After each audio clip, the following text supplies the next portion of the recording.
ശ്രീമദ് ഭാഗവത്തിലെ അവസാനത്തെ കഥാഭാഗമാണ്. അതിൻ്റെ പകുതി വരെയാണ്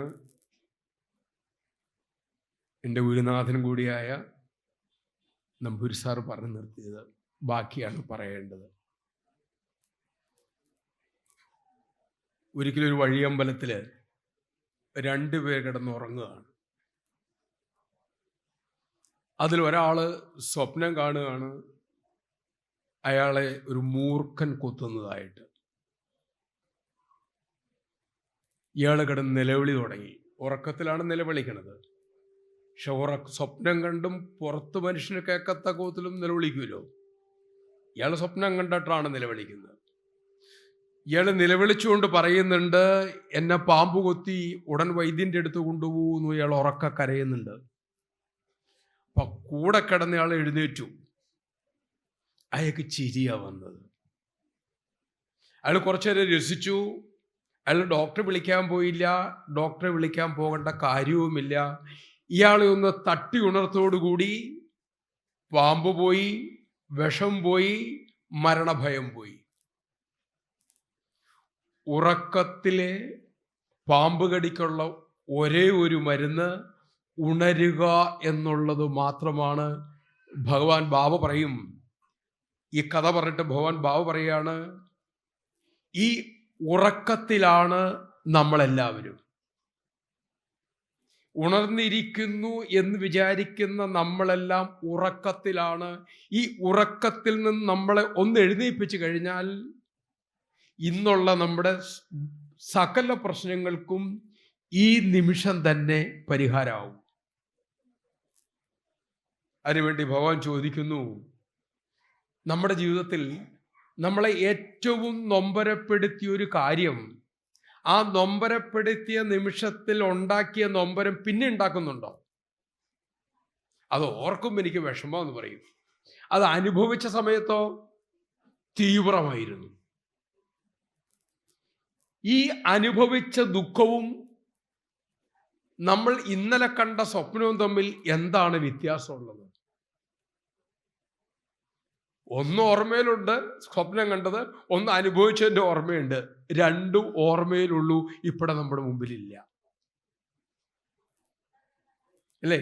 പക്ഷെ നമ്മൾ ദുഃഖിക്കുന്നത് മുഴുവനും ആ ഓർമ്മയെ ഇങ്ങോട്ട് കൊണ്ടുവന്ന് വീണ്ടും ഉള്ളിൽ തീ പിടിപ്പിച്ച് ചിന്തയാകുന്ന ചിതയിൽ, അഗ്നിയിൽ നമ്മൾ ദഹിക്കുകയാണ്. ഇതല്ലേ സത്യം? ആ ചിന്തയിലൂടെ പോകുമ്പോൾ നമുക്കൊരു കാര്യം ഉറപ്പുണ്ട്, നമ്മൾ ദുഃഖിക്കുമ്പോൾ നമ്മൾ ആണ് നമ്മളെ നിയന്ത്രിക്കുന്നത്, നമ്മളെ കാത്തു രക്ഷിക്കുന്ന ഒരു ഈശ്വരൻ ഉണ്ട് എന്നുള്ള അറിവ് കുറച്ചു നേരത്തേക്ക് മറന്നു. അമ്മയുടെ ഒക്കത്തിരിക്കുന്ന കുട്ടി പേടിക്കാറില്ല, അമ്മയെ പിടിക്കാറുമില്ല. അവനെ പിടിക്കേണ്ട ചുമതല അമ്മയ്ക്കുള്ളതാണ്. നാം ഭഗവാന്റെ ഒക്കത്താണ് ഇരിക്കുന്നതെന്ന ഉറപ്പുണ്ടെങ്കിൽ പിന്നെ പേടിക്കണോ? അത് ഇടയ്ക്കിടയ്ക്ക് മറക്കുമ്പോഴല്ലേ വിഷമം വരിക. വള്ളിക്കാവില് ആദ്യകാലം, അമൃതാനന്ദമയി ദേവിയുടെ ആദ്യത്തെ കാലം, ആശ്രമങ്ങളൊക്കെ ഉണ്ടാവുന്നതിന് മുമ്പുള്ള കാലം, 10-15 ബ്രഹ്മചാരികളുണ്ട്. അതിലൊരാൾ ഹിമാലയത്തിലൊക്കെ പോയി വന്നിട്ട് അമ്മയുടെ അടുത്ത് കൂടിയേക്കുകയാണ്. സന്ധ്യ കഴിഞ്ഞു, നാവലും എല്ലാം കഴിഞ്ഞ് ഒരു 7 മണിയായപ്പോൾ അമ്മ കോട്ടയൊക്കെ എടുത്തുകൊണ്ട് ഈ 10-12 പേരെ വിളിച്ചുകൊണ്ട് കടൽ തീരത്തേക്ക് പോയി. അന്ന് വള്ളിക്കാവിൽ പോയിട്ടുള്ളവർക്കറിയാം, അവിടെയൊക്കെ കൊച്ചു കൊച്ചു കുഴികളും അതിലൊക്കെ കെട്ടിക്കിടക്കുന്ന ജലമുണ്ട്. ഈ കടൽ തീരത്തെ മണൽ ചുവന്നുകൊണ്ട് ഇട്ടാണ് അത് മുഴുവൻ ഇന്നത്തെ അവസ്ഥയിലാക്കിയത്. ആ അമ്മയും അവിടെ വന്ന കുട്ടികളാണ് മുഴുവൻ ചെയ്തത്. അപ്പൊ ഈ 11 പിള്ളേരെ വിളിച്ചു, നമുക്ക് മണ്ണെടുക്കാൻ പോവാം മക്കളെ എന്ന് പറഞ്ഞു. ഇങ്ങനെ മണ്ണെടുക്കാൻ പോവുകയാണ്. അപ്പോൾ ഒരാൾ വെച്ചു, മോൻ വരുന്നില്ല വെച്ചു. അമ്മ എനിക്ക് ജപിച്ച് കൊതി തീർന്നില്ല, കുറച്ച് കഴിഞ്ഞിട്ട് വന്നേക്കാം, അമ്മ പൊക്കോളൂ എന്ന് പറഞ്ഞു. അമ്മ ഒരു ചിരി ചിരിച്ചിട്ട് പോയി. ഇങ്ങനെ അവരവിടെ ചെന്നു, മണ്ണ് വാരാൻ തുടങ്ങി. മണ്ണ് കൊണ്ടുവരാൻ തുടങ്ങുമ്പോൾ ഈ ജപിച്ചുകൊണ്ടിരുന്ന ആൾക്ക് പെട്ടെന്ന് തൻ്റെ ഉള്ളിൽ മന്ത്രം മറന്നുപോയി. വർഷങ്ങളായിട്ട് ജപിക്കുന്നതാണ് മൂപ്പര്, വരുന്നില്ല. എഴുന്നേറ്റു, പ്രദക്ഷിണം ചെയ്തു വന്ന് കൊച്ചു കളരിയാണുള്ളത്. ചാടി തുള്ളി തലക്കെട്ടടിച്ചു നോക്കി, ഇത് ഓർമ്മ വരുന്നില്ല. ഓർക്കാനുള്ള സകല പ്രയത്നവും ചെയ്തു. പിന്നീട് അദ്ദേഹം കടൽ തീരത്തേക്ക് ഓടിച്ചെന്നു. അതിലൂടെ ഓടിയിടത്തും കിട്ടുന്നില്ല. പെട്ടെന്ന് ഉള്ളി ഒരു വിളി പോലെ തോന്നി, എൻ്റെ ഗുരു എന്നെ വിളിച്ചിട്ട് ഞാൻ പോയില്ല, അതായിരിക്കുമോ ഞാനിത് മറന്നതിൻ്റെ കാരണം. ഓടുകയാണ്. അപ്പം അമ്മ തലയിൽ കൊട്ട മണ്ണും ചോദിച്ചിട്ട് പോവാ. ഓടി ചെന്ന് അമ്മ എടുത്ത് നമസ്കരിച്ചു. അമ്മ ചോദിച്ചു, മറന്നുപോയി മന്ത്രം അല്ലേ മക്കളെ എന്ന് ചോദിച്ചു. ഇങ്ങനെ പറയുന്നതിന് മുമ്പ് കണ്ണുനീരൊഴിക്കൊണ്ടൊരു അമ്മയെ പൊറുക്കളോട്ടോ അമ്മേ എന്ന് പറഞ്ഞു. അപ്പൊ അമ്മ പറഞ്ഞൊരു വാക്ക് പറയാനാണ് ഞാൻ ഇത്രയും ഈ സംഭവം പറഞ്ഞത്.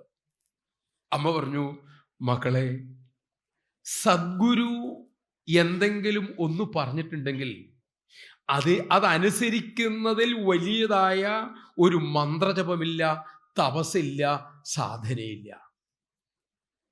സദ്ഗുരുവിൻ്റെ അനുഗ്രഹമുണ്ടെങ്കിലേ, ഈശ്വരൻ്റെ അനുഗ്രഹമുണ്ടെങ്കിലേ നമുക്ക് ജപിക്കാൻ പോലും സാധിക്കൂ എന്ന അറിവ് നമുക്കുണ്ട് എങ്കിൽ പിന്നെ പേടിക്കേണ്ട കാര്യമുണ്ടോ? അപ്പോൾ ഒരു ഉണർത്തുപാട്ട് ഭാഗവതാണ്. ഈ ഉണർത്തുപാട്ട് എന്നോ ഹിന്ദുക്കൾ മറന്നിരിക്കുന്നു. 2 മാസം മുമ്പ്, 2 മാസം ആയോന്നറിയാൻ മേല, ഒരു ഉദയനിധി, ആരുടെ നിധിയാണെന്നറിയാൻ മേല, അദ്ദേഹം പറഞ്ഞു ഈ സനാതനധർമ്മം എന്ന് പറഞ്ഞ സാധനം ഡെങ്കിപ്പനിയാണെന്നോ കൊറോണയാണെന്നോ പത്രത്തിൽ വായിച്ചില്ലേ, ഇത് ഉന്മൂലനം ചെയ്യപ്പെടണമെന്ന്. എന്തുകൊണ്ടത് പറഞ്ഞു? നമുക്കിതെന്തെന്നറിയില്ല. നമുക്ക് സനാതനധർമ്മം എന്ത് എന്നറിയാമെങ്കിൽ നമ്മളോടാരും ഇത് പറയില്ല. അതറിയാത്തതിൻ്റെ ഒരേ ഒരു കുറ്റം നമ്മുടേത് മാത്രമാണ്. എന്നെ അച്ഛൻ പഠിപ്പിച്ചില്ല, അമ്മ പഠിപ്പിച്ചില്ല, വാദ്യാരെ പഠിപ്പിച്ചില്ല, സ്കൂളിൽ പഠിപ്പിച്ചില്ല, വീട്ടിൽ പഠിപ്പിച്ചില്ല, ആരും പഠിപ്പിക്കാനില്ലെങ്കിൽ തന്നെ പഠിച്ചോളണം. അങ്ങനെയല്ലേ നമ്മൾ ചെയ്യുക? അപ്പം നാം എന്ന് നമ്മളുടെ ധർമ്മം മറന്നോ അന്നു മുതലാണ് നമ്മുടെ സകല ദുരന്തങ്ങളും ദുഃഖങ്ങളും ഉണ്ടായത്. അതിന് പരിഹാരം എന്ന നിലയിൽ എത്രയോ നൂറ്റാണ്ടുകളായി ഈ ഭാരതത്തിൽ ഓരോ ആചാര്യന്മാർ വന്ന് നമുക്ക് പറ്റുന്ന വിധത്തിൽ ഇതെല്ലാം ഒരുക്കി തരുന്നുണ്ട്. അവിടെ നമ്മൾ കണ്ണടക്കുകയാണ്. ഈ ശ്രീകൃഷ്ണസ്വാമി ക്ഷേത്രത്തിൽ ഈ നാട്ടിലുള്ള എത്ര പേര് തൊഴാൻ വരുന്നുണ്ട്? എന്നും വരുന്ന കാര്യമാട്ടോ ചോദിച്ചത്. എന്തിനാ ഭഗവാൻ രാവിലെ പോലും എഴുതിട്ട് ഇവിടെ ഇരിക്കണത്? നമ്മളെ കാണാനല്ലേ. അതുപോലെ ആചാര്യന്മാർ അതിഗംഭീരമായി, പ്രത്യേകിച്ച് ആധുനിക കാലത്ത്, ഈ സനാതനധർമ്മത്തിൻ്റെ സകല കാര്യങ്ങളും ഒരുക്കി വച്ചിട്ടുണ്ട്. നമ്മളത് പഠിക്കണം, പഠിപ്പിക്കണം. അതിനുവേണ്ടി നമ്പൂരി സാറ് അതിഗംഭീരമായൊരു ഗ്രന്ഥം എഴുതി. എത്രയോ കാലത്തെ അധ്വാനം. അത് കേട്ട് അന്ന് സാറിൻ്റെ ക്ലാസ്സിലിരുന്ന കുട്ടികൾ എന്ന് പറഞ്ഞാൽ വിദ്യാർത്ഥികൾ, മുതിർന്നവരൊക്കെ ഉണ്ട് കേട്ടോ, കുട്ടികൾ എന്ന് പറഞ്ഞെങ്കിലും അവരെല്ലാം കൂടി തയ്യാറാക്കി എഴുതിയെടുത്ത്, കൊറോണ കാലത്തെ കാര്യമാണ് പറഞ്ഞത്, സുഖമായിട്ട് കിടന്നുറങ്ങായിരുന്നു ഇല്ലേ, ടി വി കണ്ടിരുന്നാൽ മതിയായിരുന്നു. അന്ന് ചെയ്തൊരു മഹാ കർമ്മത്തിൻ്റെ അനന്തരഫലമാണ് ഈ ഗ്രന്ഥം. സനാതന സുധ, ഒരിക്കലും നശിക്കാത്ത അമൃതം. ഇതിൻ്റെ അകത്ത് നമ്മൾ എന്തായിരുന്നു, ഇപ്പോഴെന്താണ്, ഇനി എന്താകണം എന്നുള്ളത് മുഴുവൻ ഇതിൻ്റെ അകത്തുണ്ട്. എന്തുകൊണ്ടാണ് ഞാൻ പറയാൻ കാണിച്ചിട്ടുണ്ടെങ്കിൽ, പരിയുള്ളൊരു ഈ പ്രഭാഷണമൊക്കെ നടത്തി നടക്കൊണ്ട് നമ്മൾ സർവജ്ഞനാന്ന് പലരും ധരിക്കും.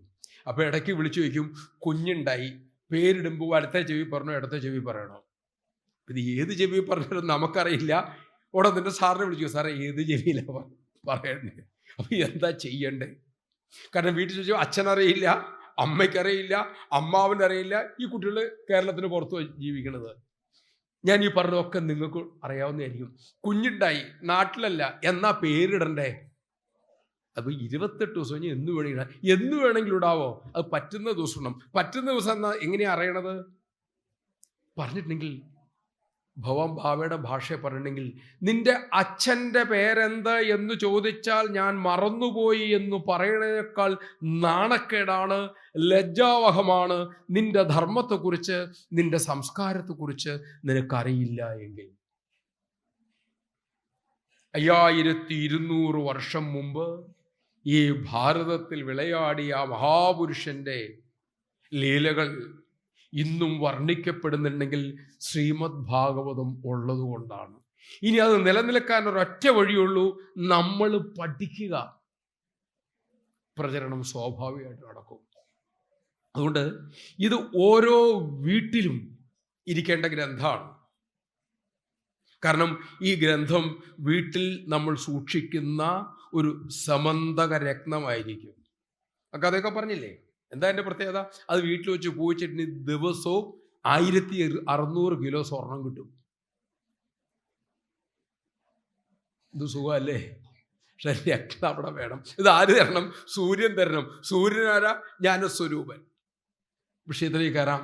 ഒരിക്കൽ ഒരു അച്ഛൻ പഠിക്കാത്ത മകനോട് വഴക്ക് പറഞ്ഞ് അവൻ പഠനത്തിൻ്റെ പരീക്ഷയുടെ 3 ദിവസം മുമ്പ് പഠിച്ചൊരു പുസ്തകം എടുത്ത് ജനലിലെ കൂടെ ഒരൊറ്റ എറിഞ്ഞു പുറത്തേക്ക്. ഒരു 3 നിലയുള്ള വീടാ. സംഭവം നടക്കുന്നത് കൽക്കട്ടയിലാണ്. താഴെ അതേ സമയം നടന്നുപോയ ഒരാളുടെ തലയിലാണ് ഈ പുസ്തകം വന്ന് വീഴുന്നത്. ഇവനിതെന്താ ഇടിവെട്ടി വീഴാണെന്ന് നോക്കിയപ്പോൾ താഴെ ഒരു പുസ്തകമാണ്. ഇതെടുത്ത് ആരാ എറിഞ്ഞതൊരു മുകളിലേക്ക് നോക്കുമ്പം മുകളിൽ ഈ അച്ഛൻ ഇങ്ങനെ ക്ഷമ വയ്ക്കേണ്ട, അബദ്ധം പറ്റിയതാണ്. അപ്പോൾ ഇതേ ആംഗ്യത്തിൽ ചോദിച്ചു, ഇത് ഞാൻ കൊണ്ടുപോകട്ടെ എന്ന് ചോദിച്ചു. കൊണ്ടുപോകണമെന്ന് പറഞ്ഞു. മകൻ രക്ഷപ്പെട്ടല്ലോ എന്ന് വെച്ചിട്ടാണ്. ഇങ്ങനെ ഇയാൾ ഓഫീസിൽ പോയി. നടന്ന സംഭവമാണ്. ഇദ്ദേഹം പോയി അവിടെ ചെന്ന് ഇത് എന്താണെന്നറിയാനൊന്ന് വായിച്ചു. ആദ്യത്തെ പേജ് വായിച്ചു, 2ാമത്തെ പേജ് വായിച്ചു, 3 വായിച്ചു, 5 വായിച്ചു. വൈകുന്നേരമായപ്പം പുസ്തകം വായന തീർന്നു. അദ്ദേഹം ഒരു രാജിക്കത്ത് എഴുതി ഓഫീസിൽ കൊടുത്തിട്ട് പിന്നെ പോയത് ഹരിദ്വാറിലേക്കാണ്.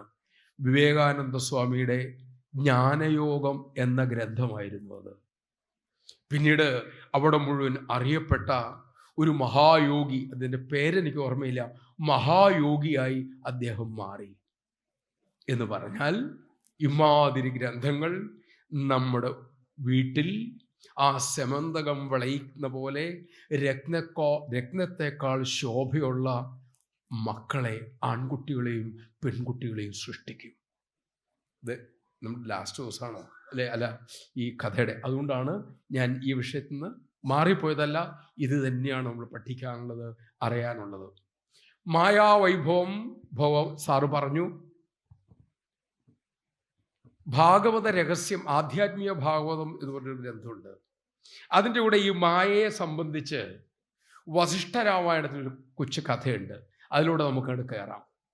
ഇപ്പം നമ്മുടെ മാർക്കണ്ഡേയൻ ആ മായാവൈഭവമൊക്കെ കണ്ട് സന്തോഷമായിട്ട് ഭഗവാന്റെ മഹിമയോർത്ത് തൻ്റെ ആശ്രമത്തിൽ ഇരിക്കുകയാണ് സന്ദർഭം.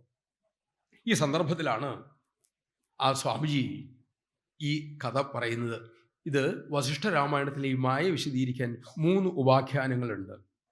1 ലവണോപാഖ്യാനം, 2 ലീലോപാഖ്യാനം, 3 ഗാധി വൃത്താന്തം. ഇതിലെ ഗാധി വൃത്താന്താണ് ഞാൻ പറയാൻ പോകുന്നത്. കാരണം എത്ര പറഞ്ഞാലും ഈ മായ എന്താണെന്ന് നമുക്ക് എന്ത് പറ്റില്ല, കൃത്യമായിട്ട് പിടുത്തം കിട്ടില്ല. അതിൻ്റെ കാരണം എന്ന് വെച്ചിട്ടുണ്ടെങ്കിൽ ഇതിനകത്ത് സത്യമുണ്ട്, അസത്യമുണ്ട്. ഈ ജ്യോത്സ്യത്തിൻ്റെ പ്രശ്നം എന്താണെന്നറിയോ? അത് ഒട്ടൊക്കില്ല. അങ്ങനെ പറഞ്ഞ ഏതാണ്ടൊക്കെ ശരിയാ, പിന്നെ പറഞ്ഞെല്ലാം വലിച്ചിട്ടുമില്ല. കാരണം എന്താ? അതിൻ്റെ സത്തും അസത്തും ഇടകലർന്ന് നിൽക്കുന്നതുകൊണ്ടാണ്. ഇപ്പോൾ ഗാധി എന്ന ബ്രാഹ്മണൻ അദ്ദേഹത്തിന് എന്തോ ഒരു കാര്യത്തിന് വേണ്ടി, എന്ത് കാര്യം എന്ന് പറഞ്ഞില്ല, അത് തപസ് ചെയ്യാനായിട്ട് കാട്ടിലേക്ക് പോയി. ഒരു പൊയ്കയുടെ തീരത്തിൽ തപസ് ചെയ്തുകൊണ്ടിരുന്നു.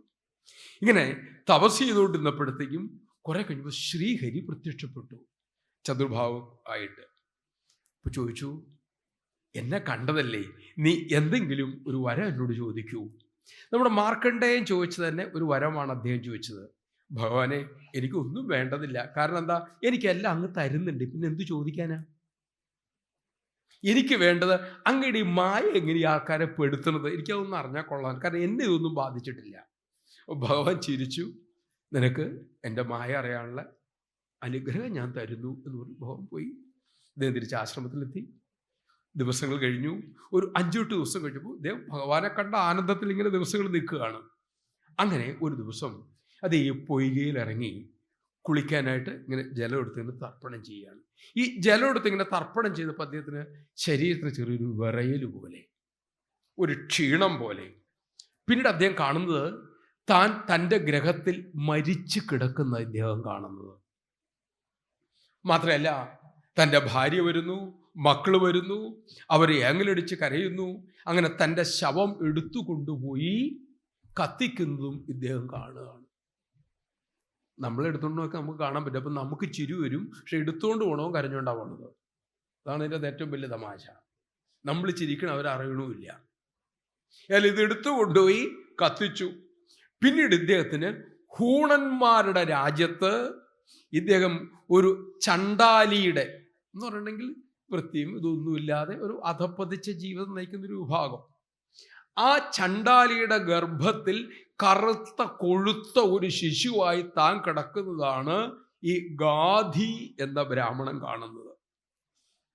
അദ്ദേഹം തന്നെ പറയണം, കൊഴുത്ത ശരീരം, കറുത്ത മേഘത്തിന്റെ നിറം. അങ്ങനെ അദ്ദേഹം ജനിച്ചു.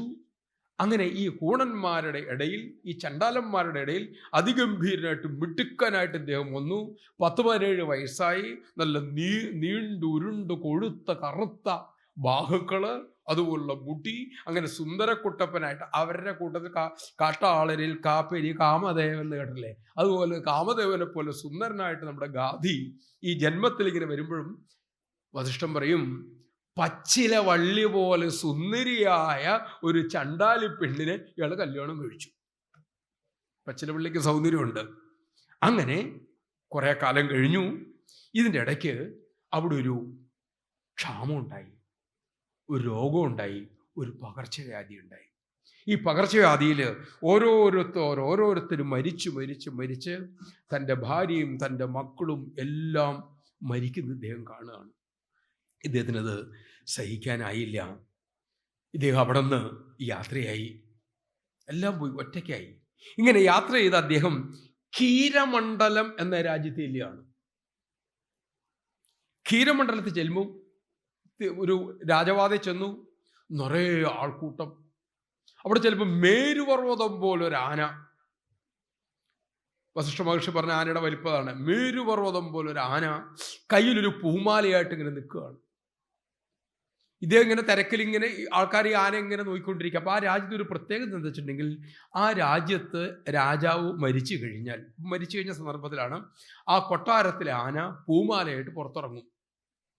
ആരുടെ നേർക്കാണോ ഈ മാല ഇടുന്നത് അയാളാണ് പിന്നെ മരിക്കുന്നവരെ രാജാവ്. അയാൾ മരിക്കണവരെ. എലക്ഷനൊന്നുമില്ല, ആന സെലക്ട് ചെയ്യും. അപ്പം നമുക്ക് പറ്റണത്ര അബദ്ധം പറ്റില്ല. നമ്മൾ കിടന്ന് കരയില്ലേ, നമ്മൾ തിരഞ്ഞെടുത്ത ആൾ നമ്മളെ ഭരിച്ചിട്ട് ആ ഭരണം മോശമായിട്ട് നമ്മൾ കരഞ്ഞിട്ട് കാര്യമുണ്ടോ? നമ്മൾ തപ്പിയെടുത്ത് കയറ്റി വെച്ചതല്ലേ. പിന്നെ ഇത് കൂട്ടി അത് കൂട്ടി ഇത് കൂട്ടി എന്ന് പറഞ്ഞിട്ട് കാര്യമുണ്ടോ? അപ്പോൾ എടുത്തു വയ്ക്കുമ്പോൾ സൂക്ഷിക്കണം. ഇത് ആനയെ സെലക്ട് ചെയ്യണേ. ആന ഈ ചണ്ടാളിനെ കണ്ടതും ഈ മാല എടുത്ത് ഇയാളുടെ കഴുത്തിലേക്ക് ഇട്ടു. ഇയാൾക്കറിയില്ല. ആൾക്കാരെല്ലാവരും പറഞ്ഞു, അയ്യോ നമുക്ക് പുതിയ രാജാവിന് ഈശ്വരാനുഗ്രഹത്തിൽ കിട്ടി. ആന ഇദ്ദേഹത്തെ പൊക്കെടുത്ത് മുതുകത്തും വെച്ച് നേരെ കൊട്ടാരത്തിലേക്ക് കൊണ്ടുപോയി. അവിടെ ആചാര്യന്മാർ വന്നു, ഇദ്ദേഹത്തെ അഭിഷേകം ചെയ്തു, രാജാവാക്കി, സിംഹാസനത്തിലിരുത്തി. ഇദ്ദേഹത്തിന് കാര്യം മനസ്സിലായി, ഞാൻ ഇന്നു മുതൽ രാജാവാണ്. അങ്ങനെ രാജാവായിട്ട് സുഖമായിട്ട് ഈ ഗാധി എന്ന ബ്രാഹ്മണന്റെ രണ്ടാമത്തെ ജന്മമായ ചണ്ടാള് താമസിക്കുകയാണ്. അങ്ങനെ കുറെ കാലം കഴിഞ്ഞപ്പോൾ ഇദ്ദേഹത്തിന് പുതിയ പേര് കിട്ടിയിട്ടുണ്ട്, ഗവലൻ. ഗവലൻ. അങ്ങനെ രാജ്യം ഭരിച്ചിങ്ങനെ പോകുമ്പോൾ ഈ ഒരിക്കൽ നോക്കുമ്പോൾ ഇദ്ദേഹം ആരോ ഇങ്ങനെ ഈ വീണ പോലെ ഇങ്ങനെ വായിക്കുന്ന ഒരു വട്ടത്തിലുള്ളൊരു ഉപകരണം നമ്മൾ അമ്പലപ്പറമ്പിലൊക്കെ കണ്ടിട്ടില്ലേ, ബലൂണും ഇത് വെച്ചിട്ട് ഇങ്ങനെ കെട്ടി വായിക്കണ കണ്ടിട്ടില്ലേ, അത് വായിക്കണിട്ടു. അത് ഈ ചണ്ടാലന്മാർ വായിക്കുന്നതാണ്. അപ്പോൾ ഇതിന് പഴയ വാസന ഉണ്ടല്ലോ.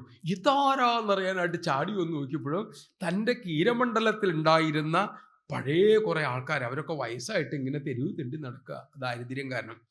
അപ്പോൾ പഴയ വാസുദി ഓടിച്ചെന്നപ്പം ഇതിൻ്റെ ചണ്ടാളനായൊരു വൃദ്ധൻ ഇദ്ദേഹത്തെ മനസ്സിലായി. ചോദിച്ചു, കടഞ്ച, നീ എങ്ങനെയാ ഇവിടെ വന്നത്? നീ എങ്ങനെയാടാ രാജാവായത്? അപ്പോൾ ഇത് പതുക്കെ പറ, ഞാൻ പഴയ ആളല്ല, പതുക്കെ പറ എന്ന് പറയട്ടെ. അപ്പോൾ ഇവർ വിശേഷം ചോദിക്കേണ്ടത് ഇദ്ദേഹം തപ്പിയൊക്കെ പറയുമ്പോഴത്തേക്കും കൊട്ടാരത്തിൻ്റെ മട്ടുപ്പാവിൽ നിന്ന് രാജ്ഞിയും അവിടുത്തെ വേദപണ്ഡിതന്മാരെല്ലാം ഇത് കണ്ടുകൊണ്ടിരിക്കുകയാണ്. അപ്പോൾ ഇവർക്ക് മനസ്സിലായി, തങ്ങളെ ഇത്രയും കാലം ഭരിച്ചത് ആരാ? ഒരു ചണ്ടാളനാന്ന് മനസ്സിലായി. തീർത്തും അജ്ഞനായ ഒരുവന്റെ ഭരണത്തിന് കീഴിൽ ജീവിക്കുന്നതിനേക്കാൾ മരണം അല്ലെങ്കിൽ ഇട്ടിട്ട് ഓടണം. ഇതൊക്കെ നമുക്ക് പറഞ്ഞതിൻ്റെ കാര്യമാണ്.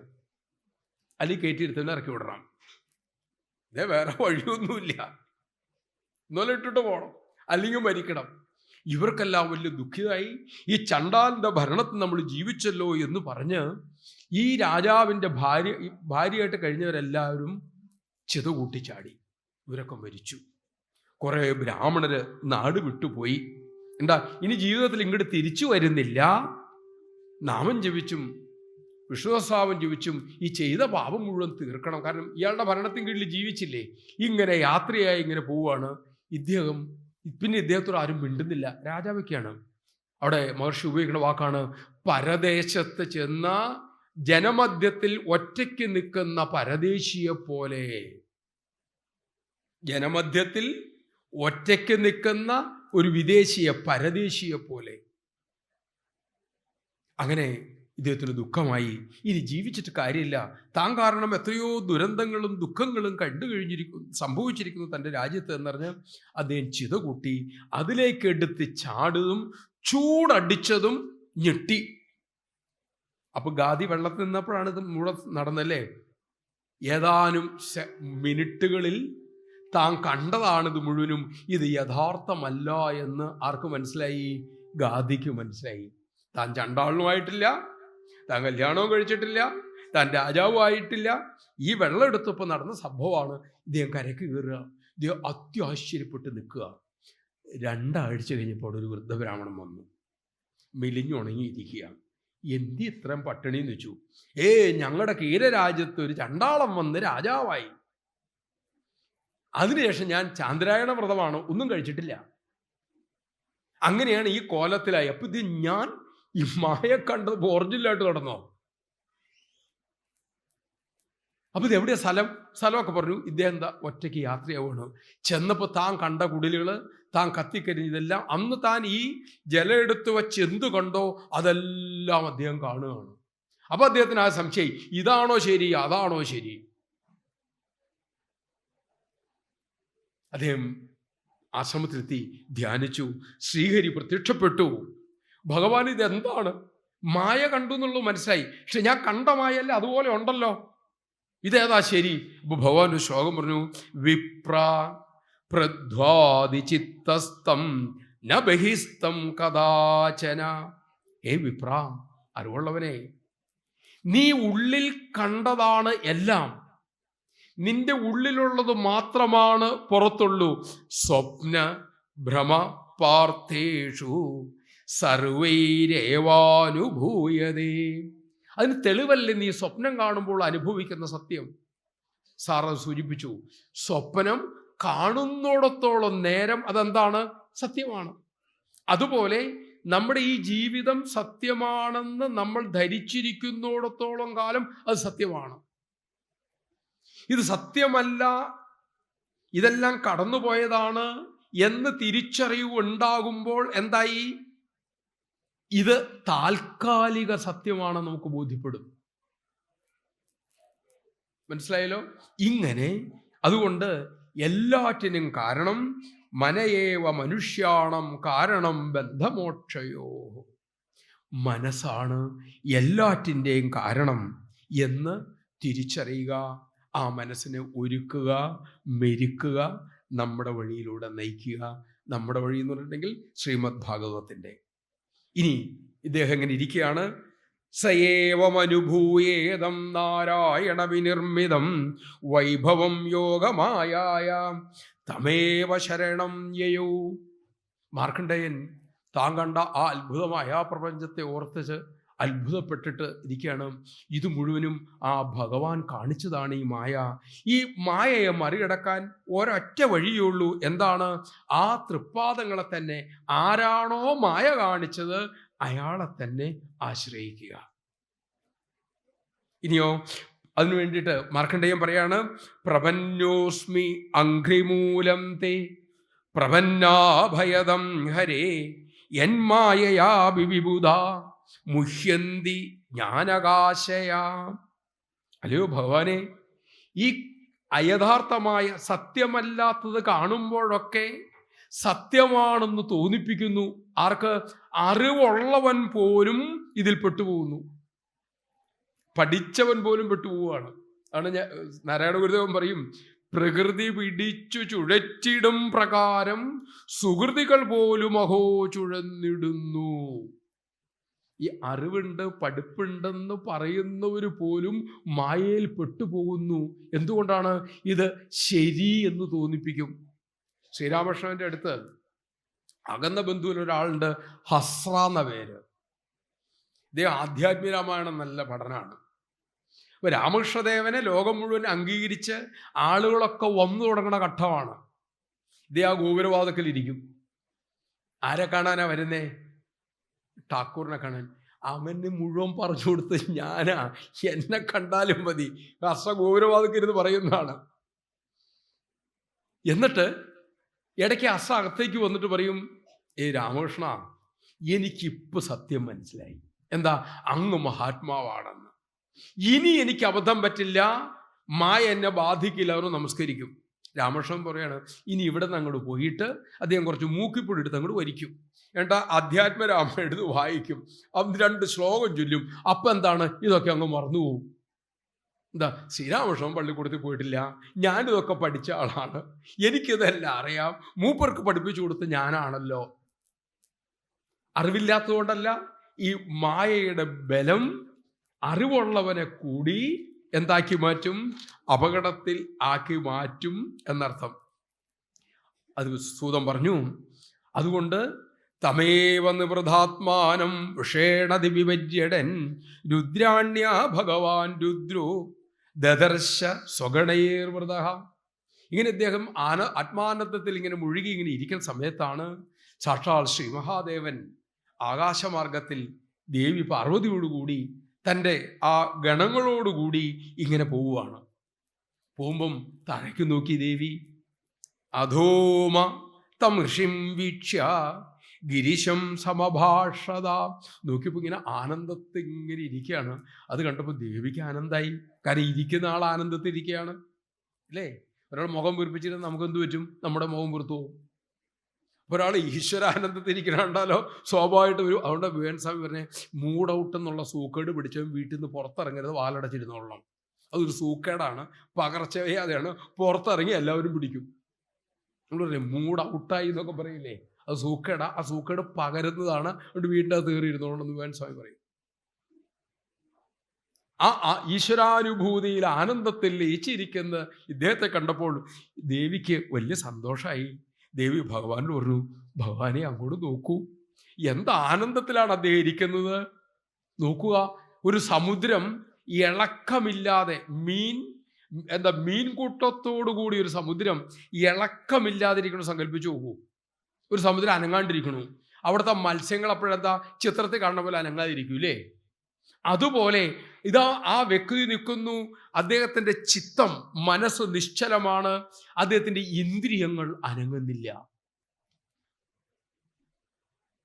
നമ്മൾ അനങ്ങാണ്ടിരിക്കണ്ടോ?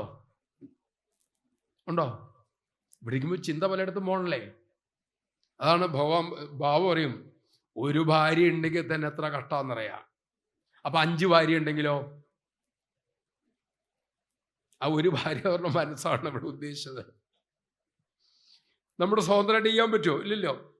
അത് ഭർത്താവിനാണെങ്കിലും ഭാര്യയ്ക്കാണെങ്കിൽ അങ്ങോട്ട് ഇഷ്ടാനിഷ്ടങ്ങൾ നോക്കണ്ടേ. അപ്പം 5 പേരുണ്ടെങ്കിലോ? പിന്നെ അവൻ്റെ അല്ലെങ്കിൽ അവളുടെ അവസ്ഥ എന്താണെന്ന് ആലോചിച്ച് നോക്കൂ. നമ്മളതാ കണ്ണ്, കാത്, മൂക്ക്, ത്വക്ക്, നാക്ക്, ഈ 4 ഭാര്യമാരുടെ ഇഷ്ടത്തിന് നമ്മൾ ഓടുകയാണ്. മധുരം വേണ്ടാന്ന് പറഞ്ഞ ആരാണ്? കുറവാന്ന് പറയുന്ന ആരാണ്? നാവെന്ന ഭാര്യ. ഈ പാട്ട് കേട്ടാൽ കൊള്ളില്ല എന്ന് പറയുന്ന ആരാണ്? ചെവി എന്ന ഭാര്യ. എന്നിട്ട് നമ്മൾ എന്ത് ചെയ്യും? ഇതിൻ്റെ പുറകെ ഓടി കഴിഞ്ഞ് നടക്കും. ഈ ജീവൻ വലയുകയാണ്. നോക്കൂ, അദ്ദേഹത്തിൻ്റെ ഇന്ദ്രിയങ്ങളെല്ലാം നിശ്ചലമായിരിക്കുന്നു. എന്ത് ആനന്ദത്തിലാണ് അദ്ദേഹം ഇരിക്കുന്നത്. അതുകൊണ്ട് ഇവർക്കൊക്കെ അനുഗ്രഹം കൊടുക്കുന്നു ഭഗവാനല്ലോ. ചെല്ലൂ, അദ്ദേഹത്തിന് അനുഗ്രഹം കൊടുക്കൂ എന്ന് ദേവി പറയുകയാണ്. അപ്പൊ അനുഗ്രഹത്തിന് വേണ്ടി പോലും നമ്മൾ എങ്ങോട്ടും പോകേണ്ട കാര്യമില്ല. ഉള്ളിൽ ഭഗവാനെ ഉറപ്പിച്ചാൽ ഭഗവാൻ നമ്മളെ തേടി വരും. അല്ലേ? രുക്മിണി ദേവി ശ്രീകൃഷ്ണനെ തേടിപ്പോയോ? പോകാൻ പറ്റില്ല. എവിടെ പോകാനാ? ശിശുപാലനും ജരാസന്ധനും ഒക്കെ എന്താ ഇവിടെ സെക്യൂരിറ്റി കൊടുത്തേക്കുക. എങ്ങനെ പോകാനാ? ദേവിക്ക് ഒരൊറ്റ കാര്യം ചെയ്യാൻ പറ്റുള്ളൂ. രുക്മിണി ദേവിക്ക്, എനിക്കൊരു രക്ഷയില്ല, എന്നെ വന്ന് രക്ഷിക്കണേ. ഇങ്ങനൊരു ദുഃഖം ഉണ്ടെങ്കിൽ ആ ജീവന്റെ ദുഃഖം അറിയിക്കാനായിട്ട് ആരുണ്ടാവും? ആരെങ്കിലും വരും. ആരെങ്കിലും വന്നില്ലെങ്കിലും കേൾക്കാനും പറ്റും. ഗജേന്ദ്ര മോക്ഷം കഥ ഒരു രാജാവിൻ്റെ കൊട്ടാരത്തിൽ പറഞ്ഞു ഏൽപ്പിക്കുകയാണ്.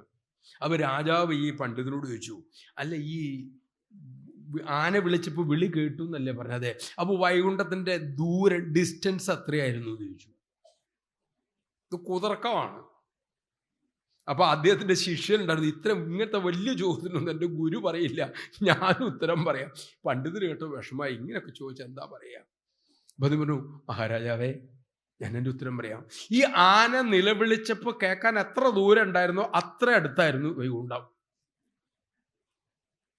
മാത്രമല്ല, ചെവി പൊട്ടുന്ന വിധത്തിൽ വിളിച്ചാലും ഹൃദയത്തിൽ നിന്നല്ല ആ ശബ്ദം വരുന്നെങ്കിൽ അത് കേൾക്കാൻ പറ്റാത്ത അത്ര ദൂരത്തിലുമാണ് വൈകുണ്ഠം.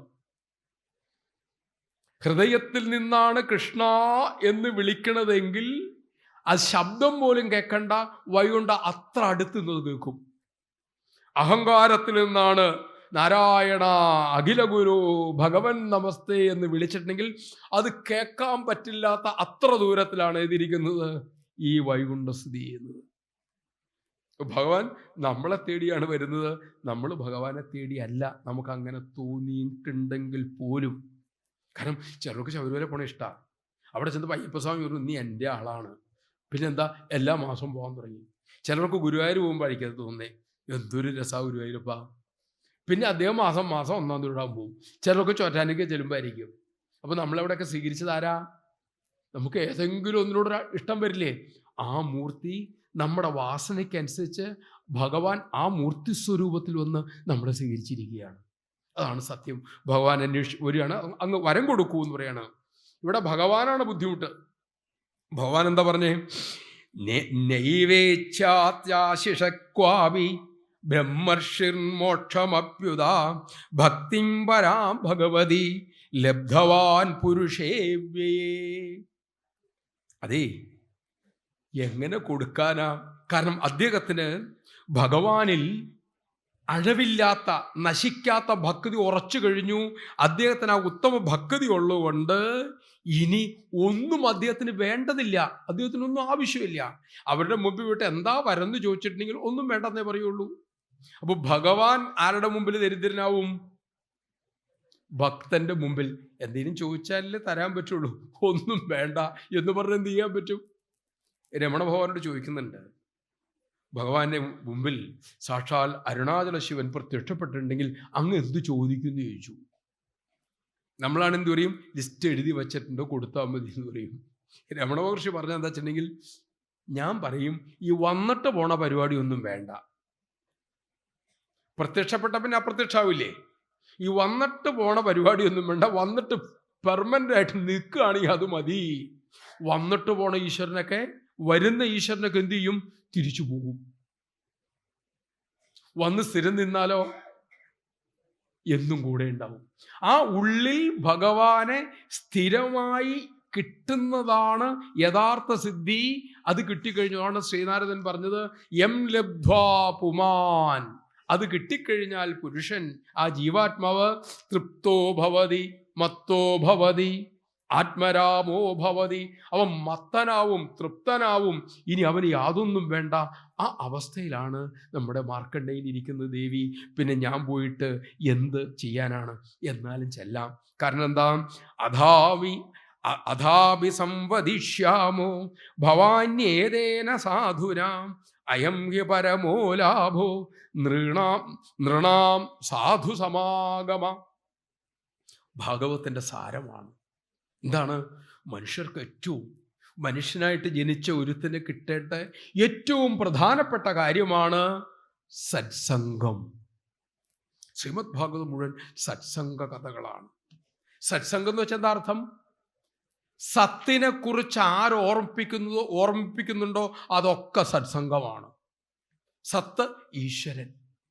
ഭാഗവത കഥ കേൾക്കാൻ പോയി നിന്നിട്ട് വേണ്ടാത്ത കഥ പറയണമെങ്കിൽ ഭഗവാനെ ഓർത്ത് ഒഴിച്ച് ബാക്കിയൊക്കെ ഓർക്കും. സത്സംഗാവില്ല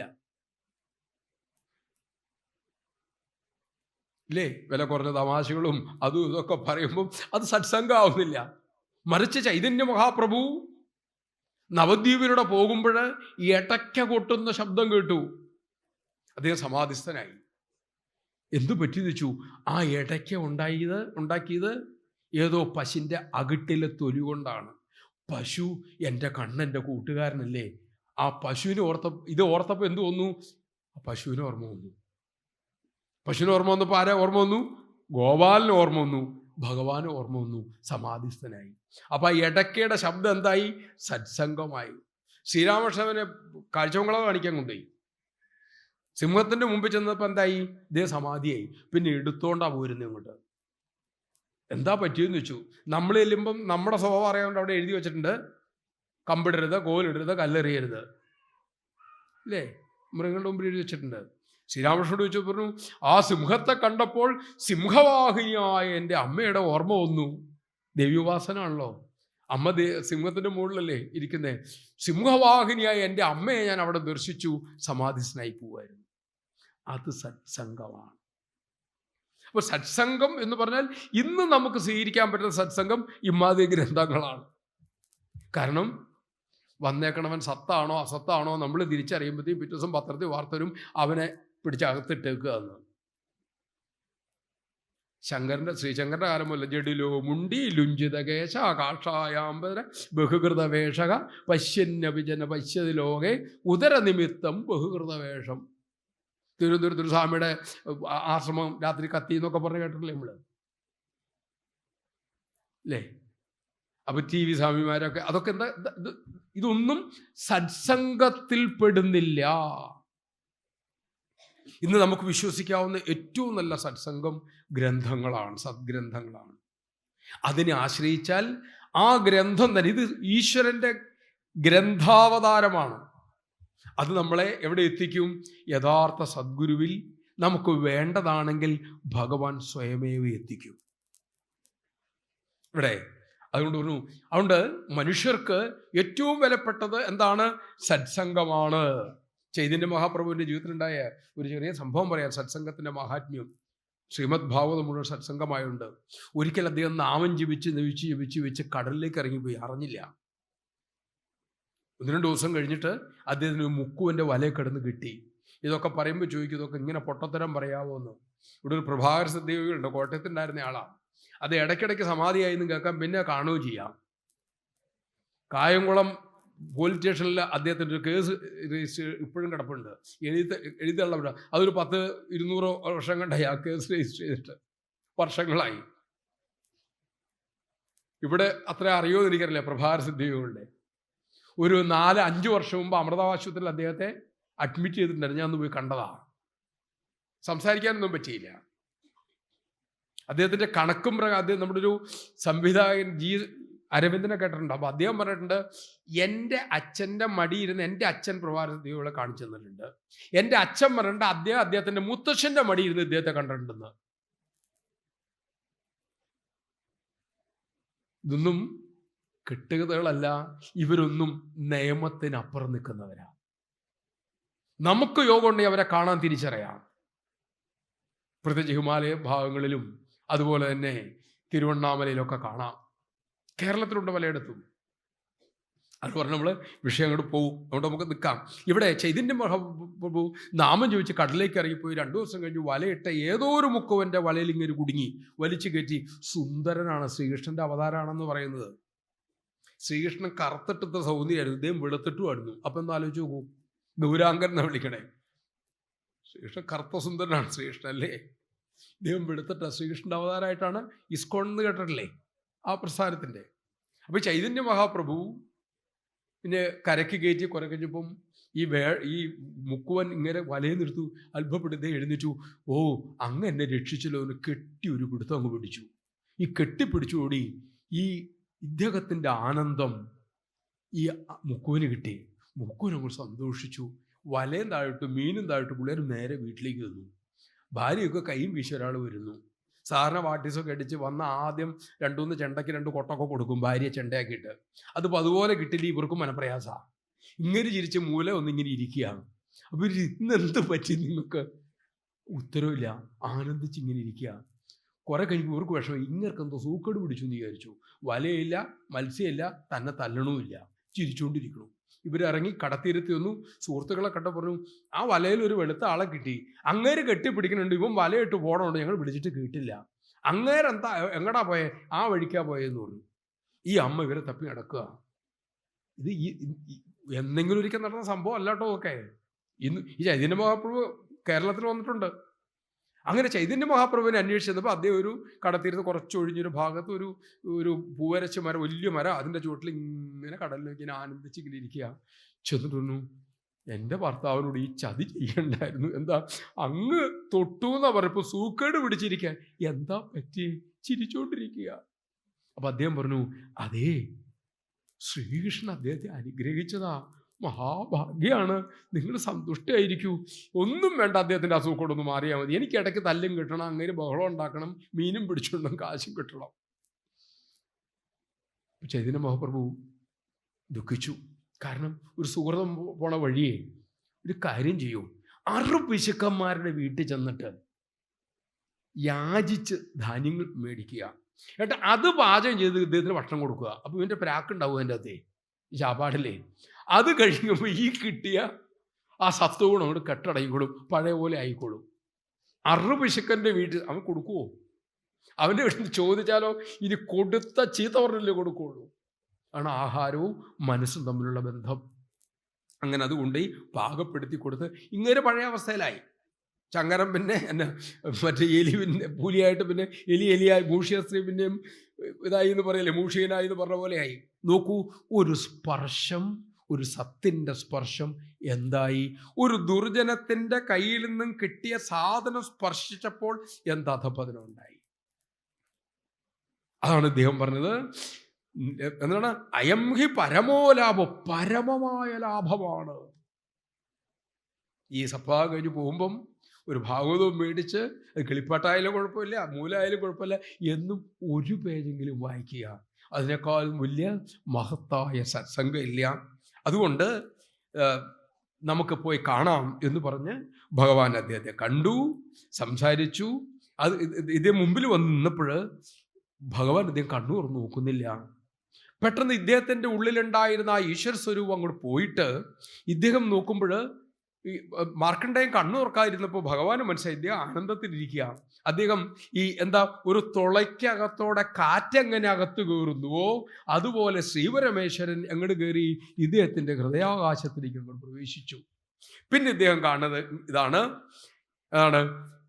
ആത്മന്യഭി ശിവം പ്രാപ്തം തടിത്പിംഗജടാധരം തൃക്ഷ്യം ദശഭുജം പ്രാംശു ഉദ്യന്തമിവ ഭാസ്കരം വ്യാഘ്രചർമാംബരതലം ശൂലഖഡ്ഗാംഗചർമ്മഭി അക്ഷമാലാഡമരുക കപാലാസി ധനുസ്സഹ ബിഭ്രാണം സഹസാഭാതം വിജിക്ഷ്യ ഹൃദി വിസ്മിത. ഇദ്ദേഹത്തിൻ്റെ ഹൃദയത്തിൽ എന്താ കാണുന്നത്? ആ മുക്കണ്ണനായ ഭഗവാൻ, മഞ്ഞ പിടിച്ച് ചെതറിക്കിടക്കുന്ന ജട, 10 കൈകളില് എന്തുണ്ട്? ശൂലം, മഴു, പരിച, രുദ്രാക്ഷമാല, ഉടുക്ക്, വാള്, തലയോട്ടി, വില്ല്, ഇങ്ങനെ നിൽക്കുന്ന ആനന്ദസ്വരൂപനായ ശ്രീപരമേശ്വരനെ തൻ്റെ ഉള്ളിൽ കണ്ടപ്പോൾ ഇദ്ദേഹം അന്ന് വിട്ടു, ഇതെങ്ങനെ എൻ്റെ ഉള്ളിൽ വന്നേ? സമാധി കഴിഞ്ഞു. എന്താ പറ്റിയെന്നറിയാൻ കണ്ണു തുറന്നു നോക്കിയപ്പോൾ എന്താ? അകത്ത് കണ്ട ആള് പുറത്ത് അതുപോലെ നിൽക്കുന്നു.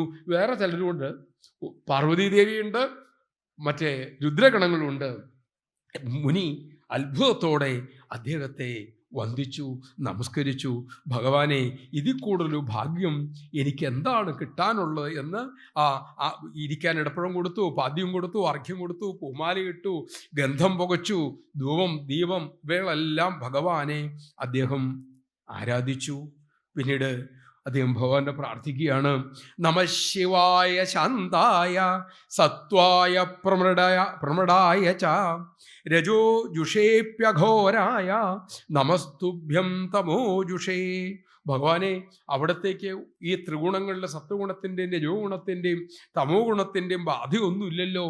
എങ്കിലും അങ്ങ് ഈ രജോ ഗുണത്തെയും തമോ ഗുണത്തെയും സത്വഗുണത്തെയും സ്വീകരിച്ചിട്ട് സൃഷ്ടികർത്താവായും പരിപാലിക്കുന്നവനായും സംഹരിക്കുന്നവനായും അങ്ങ് തന്നെയാണല്ലോ മൂന്നായി മാറിയത് എന്ന ആ തത്വത്തിലൂടെ ഭഗവാനെ എല്ലാം സ്തുതിച്ചു കഴിഞ്ഞു. ഭഗവാൻ സന്തോഷമായി പറഞ്ഞു, എന്താ വരം വൃണീഷുഹന കാമം, ഞങ്ങൾ വന്നില്ലേ, അങ്ങ് ഒരു വരം ചോദിച്ചുകൊള്ളൂ. വരം കൊടുക്കുന്നവർക്കും വരം കൊടുക്കുന്നവളാണ് ഞങ്ങള്. അങ്ങേക്ക് ഏതെങ്കിലും ദേവന്മാരൊക്കെ വരം തരുന്നുണ്ടെങ്കിൽ അവർക്ക് വരം കൊടുക്കാനുള്ള ശക്തി കൊടുക്കുന്നതാണ് ഞങ്ങൾ 3 പേര്, ബ്രഹ്മാവും വിഷ്ണുവും മഹേശ്വരും. ഇതാ അങ്ങയുടെ മുമ്പിൽ വന്നിരിക്കുന്നു, അങ്ങ് വരം ചോദിച്ചുകൊള്ളൂ എന്ന് പറയുകയാണ്. എന്തുകൊണ്ടാണ് വരം തരുന്നതിന് കാരണം? ബ്രാഹ്മണ സാധവ ശാന്ത നിസ്സംഗ ഭൂതവത്സലാഹ ഏകാന്ത ഭക്തോ അസ്മാസു നിർവൈര സമദർശിനഃ. ബ്രാഹ്മണ, ഏറെക്കാലമായിട്ട് ഈ ഭൂജി, ആധുനിക കാലത്ത് ജനിച്ച കുറെ ജീവികളാണ്. 10-60 വർഷമായി അവർ വംശം ആരംഭിച്ചിട്ട് ബുദ്ധിജീവി ബുദ്ധിജീവി എന്ന് പറയും. ആ ബുദ്ധി ഒഴിച്ച് ബാക്കിയൊക്കെ ആ ജീവികൾ സംസാരിക്കും. അത് കേട്ട് നമ്മൾ അത് ശരിയാന്ന് വിചാരിക്കും. എന്താ വർണ്ണം അല്ലേ? ഇതൊക്കെ ഇതിന്റെ മറുമരുന്നത് ഇതൊക്കെ ഇതിൻ്റെ അകത്തുണ്ട്. ബ്രാഹ്മണജാതി, വൈശ്യജാതി, പിന്നെ ശൂദ്രജാതി. എവിടെ നിന്നാ കിട്ടിയേ? അങ്ങനെയാ കേട്ടിട്ടുള്ള. ആര് പറഞ്ഞു കേട്ടു? ചിത്രകഥ വായിച്ചപ്പോൾ അങ്ങനെ കണ്ടു. നമ്മുടെ പ്രമാണ ഗ്രന്ഥമാണ് ചിത്രകഥ. മഹാബലിയെ ചവിട്ടി എവിടെയാ വിട്ടെ? ആരാ വിട്ടെ? എവിടെയാ വിട്ടെ? ഏത് പുസ്തകത്തിലുള്ള? അതറിയാൻ മേലെ. അമർചിത്രകഥയിലുണ്ട്. അങ്ങനെ ഒരു സംഭവമേ ഇല്ല. അക്ഷയതൃതിക്ക് സ്വർണം വാരി കൂട്ടണം, എവിടെയാ പറഞ്ഞിട്ടുള്ളേ? മേടിക്കണം എന്ന് ദാനം ചെയ്യാനാ പറഞ്ഞിട്ടുള്ളത്. നമ്മൾക്ക് നമ്മുടെ ധർമ്മത്തെക്കുറിച്ചുള്ള അജ്ഞാനം നമ്മളെ ഏതുവരെ അധപ്പതിപ്പിക്കുന്നു ഒക്കെ വിശദീകരിച്ച് പറയാൻ സമയമില്ലല്ലോ നമുക്ക്. ചിന്തിക്കുക. ഈ രാവണൻ മഹാബലിയെ എവിടെ പോയി കാണുന്നുണ്ട്? ഇവിടെ സുതലത്തെ പോയി കാണുന്നുണ്ട്. മഹാബലി ഭാര്യ വിന്ധ്യാവലിയോടും അവന് മുത്തച്ഛൻ പ്രഹ്ലാദൻ്റെ കൂടി അവിടെ ഇരിക്കുന്നത്. മഹാബലി മഹാത്മാവായിരുന്നു, വലിയ ആളായിരുന്നു, പക്ഷെ അഹങ്കാരം ഉണ്ടായിരുന്നു. ഈ മുത്തച്ഛൻ്റെ കെയർ ഓഫിലാണ് പയ്യൻ രക്ഷപ്പെട്ടത്. എന്നിട്ട് നമ്മൾ പരാതി മുഴുവൻ വാമന്റെ പെടലേക്ക് വയ്ക്കും. എന്നാലും അങ്ങനെ ചെയ്ത് ശരിയായോ? കള്ളം പറഞ്ഞ് ചവിട്ടി താത്തിയില്ലേ? എവിടെ നിന്ന് കിട്ടി? അതറിയാൻ മേല. മാവേലി നാടു വാണിയുടെ കാലം മനുഷ്യരല്ല കൊഞ്ചുപോലെ എന്ന് വേണം പാടാൻ. ഒന്നുപോലെ അല്ലായിരുന്നു. ജ്ഞാനി അദ്ദേഹത്തിന് ഇഷ്ടമല്ലായിരുന്നു. ഇതൊക്കെയാണ് മഹാബലി മഹാത്മാവുമായിരുന്നു. ഒരു ചെറിയ കളങ്കം ഉണ്ടായിരുന്നു. മിടുക്കൻ, ഇച്ചിരി അഹങ്കാരം ഉണ്ടോ നമ്മൾ പറയില്ലേ? അഹങ്കാരം പോയി കഴിഞ്ഞാൽ മിടുക്കനായി. അത് വൃത്തിയാക്കുമായിരുന്നു. തിരുവോണം അദ്ദേഹം ജനിച്ച ദിവസമാണ്. വാമനന്റെ ജയന്തി അല്ലാണ്ട് നമ്മുടെ ഗട്ടറിന്റെ ഇടയ്ക്ക് ഇവിടെ മഹാബലി പുറത്തു വരുന്ന ദിവസമല്ല. കൊടോയരം ചാടിച്ച് മഹാബലി സുന്ദരനാണ്, ശക്തനാണ്, ധീരനാണ്, ദേവന്മാരെ പടയിൽ തോപ്പിച്ചവനാ. ഇവിടെ ഉള്ള മഹാബലിയൊക്കെ ഉണ്ട്. അങ്ങനെയൊക്കെ ആ വയറുമ്പോൾ ചോടാൻ പറ്റുമോ? ഓണത്തപ്പ കൊടവയറ. ഓണത്തപ്പൻ ഉണ്ണി ആരാ? നമ്മുടെ വാമന വൃത്തി. അത് ചിലപ്പോൾ കൊടവയറൊക്കെ ഉണ്ടാവുമായിരിക്കും, കുട്ടികൾക്ക് ഉണ്ടാവില്ല. നമ്മൾ എത്രമാത്രം തെറ്റിദ്ധരിച്ചാണ് നമ്മുടെ സംസ്കാരം അറിഞ്ഞിട്ടുള്ളത്. ആ നമ്മുടെ സംസ്കാരം തെറ്റായ രീതിയിൽ അറിഞ്ഞതുകൊണ്ടാണ് അയോധ്യയിൽ പുനഃപ്രതിഷ്ഠ വേണ്ടി വന്നത്. നമുക്ക് നമ്മളെ പറ്റി അറിയാൻ പറ്റില്ല, പിന്നെ നാട്ടുകാർ വന്ന് കയറിയിരിക്കും അല്ലേ? ചെറുതല്ല ഇക്കാര്യങ്ങളൊന്നും. അപ്പൊ ബ്രാഹ്മണൻ ആരാണ്? ചാതുർവണ്യം മയാ സൃഷ്ടം ഗുണകർമ്മ വിഭാഗശക. ഭഗവാൻ നിന്റെ ഗുണവും കർമ്മവും നോക്കിയിട്ടാണ് നാലായിട്ട് തിരിച്ചിട്ടുള്ളത്. ജാതി അല്ലാതെ വരിച്ചത് സ്വീകരിച്ചതാണ് വർണ്ണം. ജാതി ജനിച്ചതാണ്. ഞാൻ മനുഷ്യജാതിപ്പെടും, പശു പശുജാതിപ്പെടും, പൂച്ച പൂച്ചജാതിപ്പെടും. അതാണ് ജാതി. വർണ്ണം വരിച്ചാണ്. എൻ്റെ കയ്യിലിരിപ്പ് കൊണ്ട് എനിക്ക് കിട്ടിയ സ്വഭാവമാണ് എൻ്റെ വർണ്ണം, നിറം. നമ്മൾ അങ്ങനെ പറയാറില്ലേ? അവൻ്റെ നിറം കണ്ടാൽ അറിയാം. നിറം എന്ന് പറഞ്ഞാൽ ബോഡി നിറം നോക്കിയിട്ടാണ് പറയണേ. സ്വഭാവത്തിന് നമ്മൾ നിറന്ന് വിളിക്കും. കറുത്താണെങ്കിൽ ഉള്ളു വെളുത്താട്ടോ ഇരിക്കണേ. ഉള്ളു തുറന്നു നോക്കിയിട്ടാണോ പറഞ്ഞേ? നല്ല സ്വഭാവം എന്നല്ല എൻ്റെ അർത്ഥം. അപ്പൊ നമ്മുടെ തനിനിറം എന്ന് പറഞ്ഞാൽ എന്താ? നമ്മൾ പറയാം അവൻ്റെ തനിനിറം എപ്പോഴാ പുറത്ത് വന്നെന്ന് പറയില്ലേ? തനിനിറം അപ്പം അവൻ്റെ കറുപ്പ് മാറിയിട്ട് വെളുപ്പാവോ? ആ നിറം, വർണ്ണം വരിച്ചത്, സ്വീകരിച്ചത്. ആരാണ് ബ്രാഹ്മണൻ? എല്ലാവരെയും. അത് സുന്ദരമായിട്ട് നമ്മുടെ സ്മൃതിയിൽ പറയും, സംസ്കാരാദ്വിജ ഉച്യതേ. സംസ്കാരം കിട്ടുമ്പോൾ ഒരുത്തൻ ദ്വിജനാവും, രണ്ടാമത് ജനിക്കും. ദ്വിജൻ എന്ന് പറഞ്ഞാൽ രണ്ടാമത് ജനിച്ചവൻ. സംസ്കാരം എന്ന് പറഞ്ഞാൽ വേണ്ടാത്ത ചെത്തി എനിക്ക് വെട്ടിക്കളയുക. നമ്മളൊരു മരം വെട്ടി അത് ഉരുട്ടിയിടുന്ന അതിൻ്റെ ആവശ്യമില്ലാത്തൊക്കെ ചെത്തിക്കളയുമ്പോൾ അത് ഉരുളുന്നത്. ഇപ്പൊ ഭഗവാന്റെ ഈ വിഗ്രഹം ഉണ്ടാക്കി അതിനകത്ത് വേണ്ടാത്തൊക്കെ എടുത്തു കഴിഞ്ഞ് സംസ്കരിച്ചപ്പോൾ ഈ രൂപത്തിലായി. നമ്മളെങ്ങനെ ഇങ്ങനെ വന്നിരിക്കണേ? രാവിലെ കുളിച്ചു, പുറത്തെ അടുക്ക് സംസ്കരിച്ചു കളഞ്ഞു, പിന്നെ ഉള്ളിൽ കുറെ ദേഷ്യമൊക്കെ ഉണ്ട്, അത് പുറത്തേക്ക് ഇപ്പോൾ മിണ്ടുന്നുമില്ല. അങ്ങനെ രണ്ട് സംസ്കാരം വെച്ചിട്ടാണ് ഇവിടെ വന്നിരിക്കണത്. കുറെ സംസ്കരിച്ച് കഴിയുമ്പോൾ കുറെ കഴിയുമ്പോൾ നമ്മുടെ സ്വഭാവമായിട്ട് അത് മാറും. കുഞ്ഞ് ജനിച്ചുമ്പോൾ കടുങ്കാപ്പി ഒന്നും കുടിക്കാറില്ല, ഉണ്ടോ? അവൻ അമ്മയുടെ പാല് കൊടുത്ത് സംസ്കരിച്ച് അവനെ കട്ടൻ കാപ്പി കുടിക്കാൻ പഠിപ്പിക്കും. പിന്നെ അവനതില്ലാണ്ട് പറ്റാണ്ട് വരും. നല്ല രീതിയിൽ സംസ്കരിക്കാൻ, ചീത്ത രീതിയിൽ സംസ്കരിക്കാന്നർത്ഥം. അപ്പൊ ദ്വിജൻ സംസ്കാരം കിട്ടിയപ്പോൾ അവൻ ദ്വിജനായി രണ്ടാമത് ജനിച്ചു. പിന്നെയോ ഉച്ചതേ പിന്നെന്താണ്? വേദപാഠാത് ഭവേദ് വിപ്രഹ. അവൻ വേദം പഠിച്ചു കഴിയുമ്പോൾ അവൻ വിപ്രനാവും. അവൻ അറിവ് കിട്ടി. ഇപ്പൊ തന്നെ നമ്മൾ ശ്രീമദ് ഭാഗവതം പഠിക്കേണ്ടതെന്ന് നമ്മുടെ ഉള്ളിൽ തട്ടിയാൽ നമ്മളിപ്പോൾ തന്നെ എല്ലാം ദ്വിജനായി. ഇനി രക്ഷപ്പെടണം കേട്ടോ. നാളെ പോലും പഠിക്കാൻ തുടങ്ങുമ്പോൾ നമ്മൾ എന്തായി? വിപ്രനായി. അത് കഴിഞ്ഞിട്ട് എന്താ അടുത്ത് വരുന്നത്? വേദപാഠാത് വിപ്രഹ. പിന്നെയോ ബ്രഹ്മജ്ഞാനാദി ബ്രാഹ്മണ. ഇത് പഠിച്ചു കഴിയുമ്പോൾ നമുക്ക് എന്നാ ഇതൊന്നും അനുഭവിക്കണമെന്ന് തോന്നൂലേ? അപ്പൊ എന്തായി? നമ്മുടെ സ്വഭാവത്തിൽ മാറ്റം വരാൻ തുടങ്ങി. അപ്പൊ 8 മണിക്ക് സൂര്യനെ കണ്ടോ നമ്മളൊക്കെ 5 മണിക്ക് എഴുതാൻ നിൽക്കാൻ തുടങ്ങും. വീട്ടിലെ വഴക്കുണ്ടാക്കൽ തുടങ്ങും. പിന്നെ എഴണേനെയും പറക്കുന്നതിനെയും നീന്തണേനും ഒക്കെ തിന്നാണ്ട് വരും. മനസ്സിലായല്ലോ? വെള്ളത്തിൽ കിടക്കും, ചീഞ്ചിട്ടി കിടക്കില്ല. ഇതൊക്കെ വളരെ ഇതാണ്. ഈ ഭക്ഷണമായിട്ട് നല്ല ബന്ധമുണ്ട്. അപ്പം എന്തായി? നമ്മളങ്ങനെ സംസ്കരിച്ച് നമ്മുടെ മനസ്സ് സത്വഗുണവർദ്ധനമായിട്ട് മാറും. അപ്പം എന്തായി? ഭഗവാൻ എത്തി ഒന്ന് നോക്കും നമ്മുടെ മുഖത്തേക്ക്. ഇവിടെ മഹാദേവൻ ഇറങ്ങിപ്പോയില്ല. അന്നേരം നമ്മുടെ വീട്ടുകാരും അന്ന് ആ ഭാഗവതം കഴിഞ്ഞ പിന്നെ വീട്ടിൽ പോയി സ്വൈര്യമുണ്ട് കേട്ടോ, ഇപ്പം സമാധാനം, പഴയ പോലെ ഒച്ചയും ബഹളമൊന്നുമില്ല. അപ്പം നമ്മുടെ സമാധാനം അവിടെ ആയി, വീട്ടിലേക്കായി. ഇപ്പം എല്ലാ ദിവസവും രാവിലെ അമ്പലത്തിൽ പോകും, കുറച്ചവിടെ ഇരുന്നിട്ടാവന്നെ. അപ്പം എന്തായി? ഇദ്ദേഹത്തിൻ്റെ സമാധാനം ഇദ്ദേഹത്തിനായി, വീട്ടിലായി. അങ്ങനെയായപ്പോൾ എന്തായി? വീട്ടിൽ മൊത്തം ആകാൻ തുടങ്ങി. അങ്ങനെ 3-4 വീടാകുമ്പോൾ എന്തായി? നാട് ഐശ്വര്യമായി. മാറ്റി അവിടെ നിന്നുണ്ടായി, വ്യക്തിയിലുണ്ടായി. അങ്ങനെ പോകുമ്പോൾ അദ്ദേഹത്തിന് മനസ്സിലാവും ഈ ബഹളം ഉണ്ടാക്കേണ്ട കാര്യമില്ല, കുറച്ച് നന്നായി ജീവിച്ചേക്കാന്ന. അങ്ങനെ നന്നായി ജീവിതം അദ്ദേഹത്തിൻ്റെ ശൈലി ആവുമ്പോഴാണ് അവനെ വിളിച്ചത് ബ്രാഹ്മണ, ഈശ്വരനെ അറിഞ്ഞവൻ. ഇതാണ് വാക്കിൻ്റെ അർത്ഥം. അപ്പോൾ ചോദിക്കും, ഭ്രൂണിലിട്ടവനൊക്കെ എന്തിനാ ബ്രാഹ്മണ എന്ന് വിളിക്കണേ? അതിന് ചിന്മയാൻ സ്വാമി പറഞ്ഞ ഉത്തരേ പറയാനുള്ളൂ. സ്വാമി ചോദിച്ചു, നമ്മൾ വീട്ടിൽ ചെല്ലുമ്പോൾ ചായ ഇടട്ടേന്ന് ചോദിക്കും. അപ്പം ഞാൻ അമ്മയോട് ചോദിക്കണം, എന്തിനാ ചായ ഇടുന്നത്? ഇട്ട ചായ തന്നാ പോരെ? അല്ലെങ്കിൽ ദോശ ചുടട്ടെ? ഈ ചുട്ടതിൻ്റെ പേരല്ലേ ദോശ അല്ലേ? എന്നാലും നമ്മൾ ചോദിക്കണം എന്താ? ദോശ ചുടട്ടെ സ്വാമി. സ്വാമി തമാശ കറി, ദോശ ചൂടണ്ട, കരിഞ്ഞു പോവും, മാവെടുത്ത് പരത്തിക്കോളൂ. അപ്പൊ നമ്മൾ എന്തുകൊണ്ട് അങ്ങനെ വിളിക്കുന്നത്? ആ രൂപപ്പെടാൻ പോകുന്നത് ദോശയാണ്, അതുകൊണ്ട് ആ മാവിന് നമ്മൾ പേരിട്ടു ദോശ. അതുപോലെ ആ കുലത്തിൽ ജനിച്ചവനെല്ലാം ഈ സംസ്കാരം പിന്തുടരേണ്ടവനാണ് എന്ന ധ്വനിക്കാണ് ബ്രാഹ്മണ ശബ്ദത്തോടെ പ്രയോഗിക്കുന്നത്. അവന് മുൻകരുതലാണ്, നീ കൊള്ളാവുന്ന കുടുംബത്തിൽ ജനിച്ചവനാണ്, നീ ഇങ്ങനെ ജീവിക്കണം അല്ലേ? ആലോചിച്ച് നോക്കൂ. അതാണ്. അപ്പൊ ആ ബ്രാഹ്മണരാണ് ശാന്തരാണ്, നിസ്സംഗരാണ്, എല്ലാവരും സ്നേഹിക്കുന്നവരാണ്. അങ്ങനെയുള്ള ഏകാന്ത ഭക്തര്, ആരോടും ഇല്ലാത്തവരാണ്. അങ്ങനെയുള്ളവർ ഞങ്ങൾക്ക് ആദരണീയരാണ്.